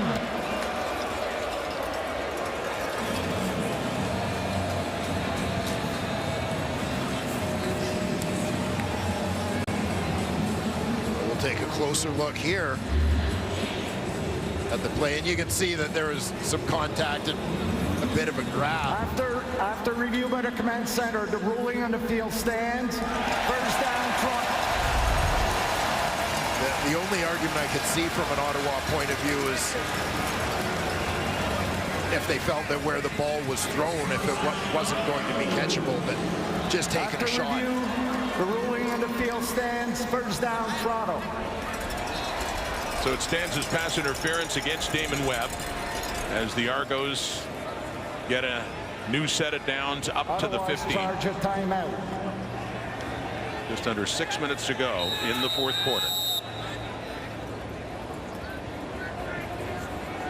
Mentioned those lead changes at the start. The Red Blacks had a 10-0 lead for a couple of touchdowns from Kelly to Daniels, put them in front. Ottawa came back and forth they went in a close first half. Handing off to Ouellette here in the first down. A.J. Ouellette.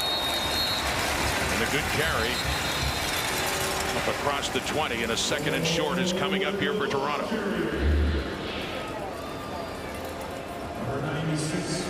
Yeah, this is A.J. Ouellette and Andrew Harris's time of the ball game. Try and grind some time off the clock, limit Ottawa's opportunities down the stretch.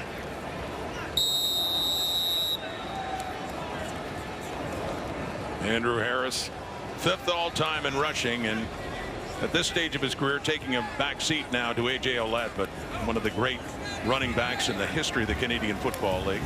Ouellette, lots of business tonight, and he keeps it going. Business is good for 34 in that carry up across the 40 as they grind it out. Kill the clock. Under 5 minutes and a first down Toronto. Ouellette fighting his way to a big first down there for the Argos.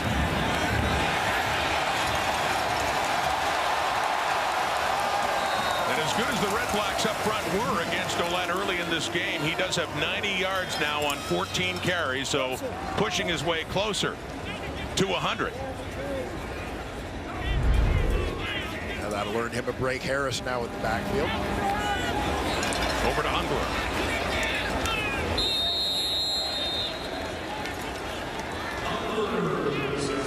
Up shy of the 50.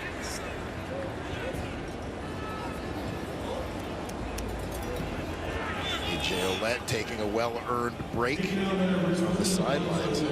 Really started to make a name for himself last year after Andrew Harris got hurt mid-season.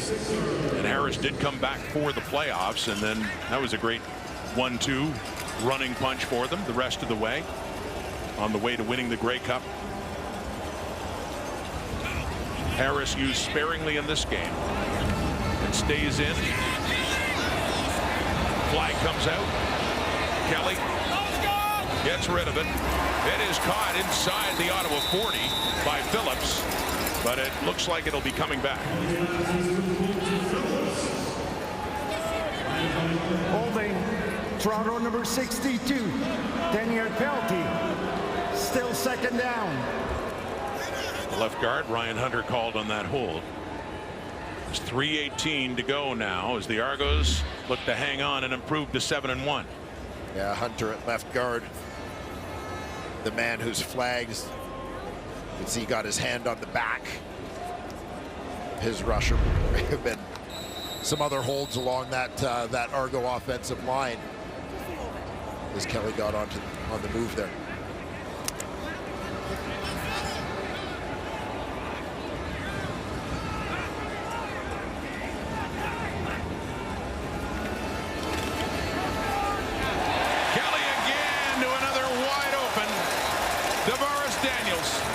As he just keeps adding to his totals tonight.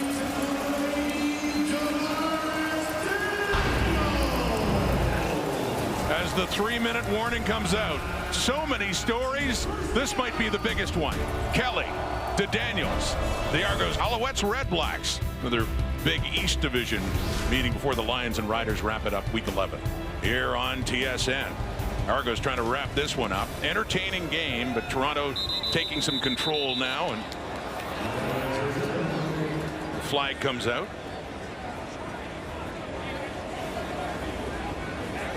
Illegal procedure. Toronto number 62, 5-yard penalty. Still second down. Flag Ryan Hunter again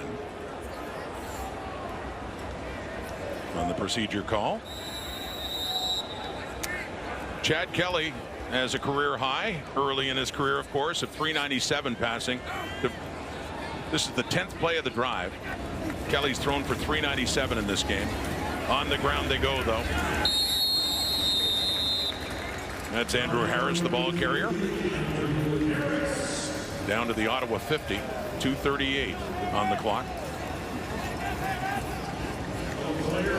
Harris and Ouellette have become such a good 1-2 punch. Timeout, Ottawa. Think about the ability that these two guys give you to close out games. Ouellette obviously carrying the bulk of the load for the Argos this season. But when you've got these two guys and you're trying to grind it out in the fourth quarter, protect the lead, to know that it's always going to be one of these two with relatively fresh legs. That's a tough matchup for any defense. And Ouellette has certainly sung the praises of Andrew Harris, not only for what he does on the field, but the advice off the field. I'm sure Brady Oliveira feels the same way with the influence in Winnipeg that Harris had. So made a difference in so many ways in this game. In a 2nd and 9, that's caught by Phillips. That's a first down. Staying inbounds. 2:30 on the clock.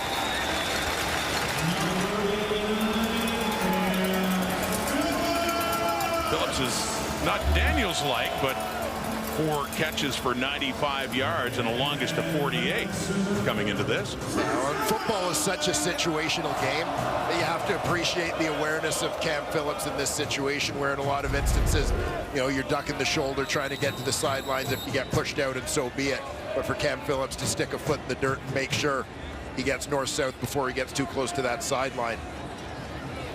And gets up to 100, so 2 receivers for the Argos breaking the century mark. Daniels with 180.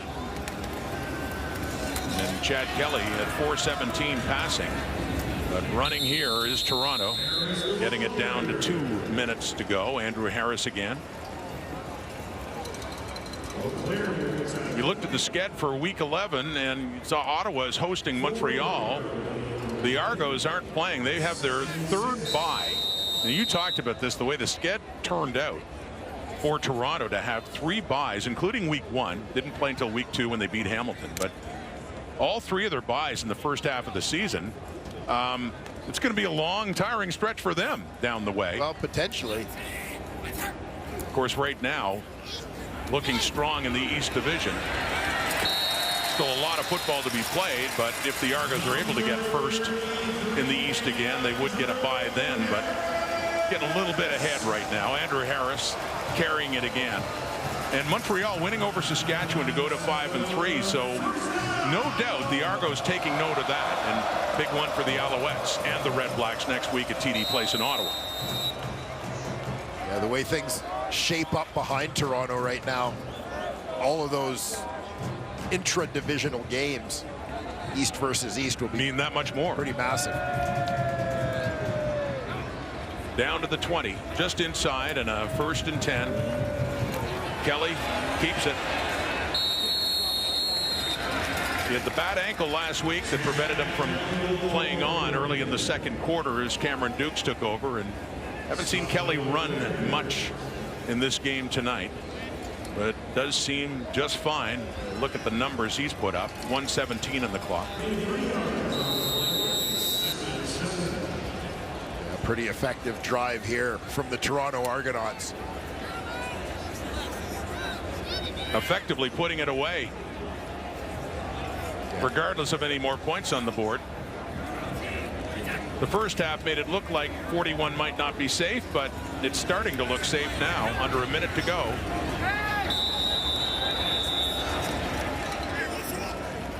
And a 3rd down coming up.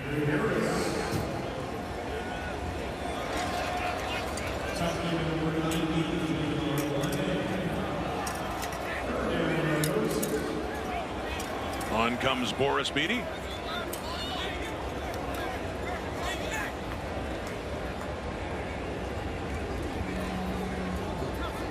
To make it a 13-point game. Interesting with Beatty with the booming leg.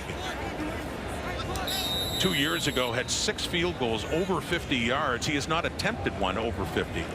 The way this offense has gone, hasn't had that opportunity for the big try, the longest of 47, and just a relative chip shot here at 21 with Haggerty putting it down. Has missed only once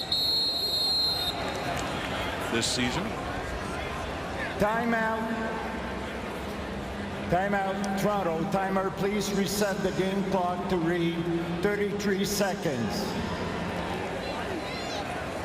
Yeah, you're bang on, Rod.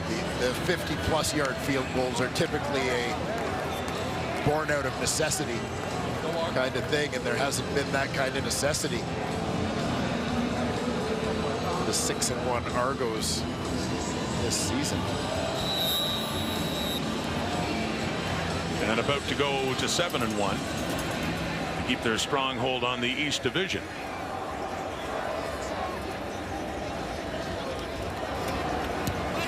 Beatty makes it 44-31. Little skirmish going on afterwards. His tempers start to flare. Let's go down. I was going to say that's not a moment of chill. Kenzie Lalone. No, it is not. But as we take a look now at what is our Coors Light moment of chill, and we have been treated to many creative celebrations tonight. And for the Argos defense, it's actually been a point of emphasis. Defensive coordinator Corey Mace encouraged his group to celebrate more together. You work so hard to make these big plays. It's important to celebrate one another's big moments. He himself loved to celebrate and dance with his teammates back in the day with Duwan Simpson and Charleston Hughes. But he told me he never had a go-to celebration. So this leads me to ask you, Dwayne Ford, what was your go-to celebration?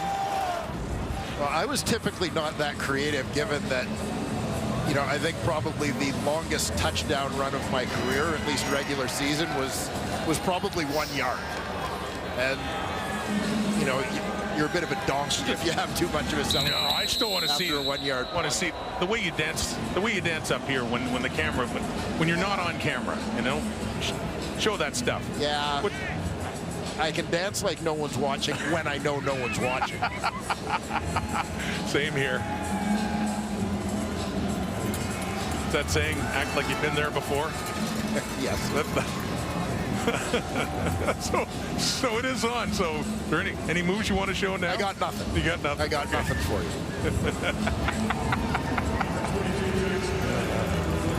I would like to have seen that. Even if I turn my back and then just look at the monitor, maybe? Yeah.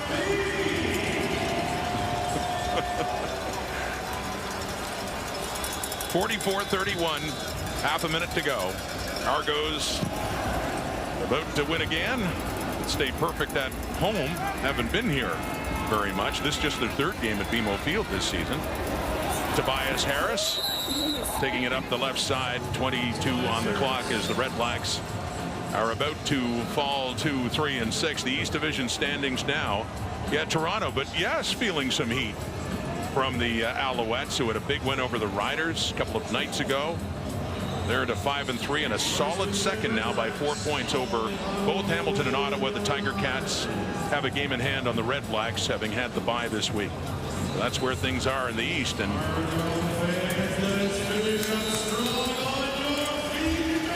Argos, who have finished first in the East Division in back-to-back years in 21, knocked off by Hamilton in the East Final here, and then last year beat Montreal to get to the Grey Cup, and then they did win it. Shaq Evans. Quieter night for Shaq Evans. Recently back, just his third game as a member of the Ottawa Red Blacks, starting the season with an injury. As the finishing touches of this game see there will be no dramatic comeback by the Red Blacks this time around, as that falls incomplete. 9 seconds to go. Dustin Crum. It wasn't the running, but it was encouraging in the first half, especially with the passing. He threw for 250, 20-24. So not his best, but 3 touchdowns and no picks. Just didn't see the running of Crum that we had seen earlier on. Defense is on to that. Wide open is Acklin. Still on his feet. And it's down as there are zeros on the clock. Jalen Acklin adding some yardage to his night as he had his first touchdown. But Timer, please reset the game clock to read 1 second. So we're 1 second. Okay, we're not done yet. 1 second it is. Based on the current standings, you wouldn't think that season series or point differential will matter at the end of the year. But you never know.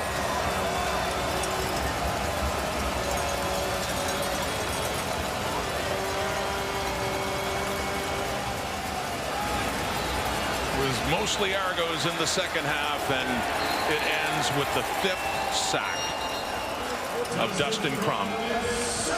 Wooden McManus coming in. Ottawa number 23. That penalty's declined. This is the game. Says Andre Proulx.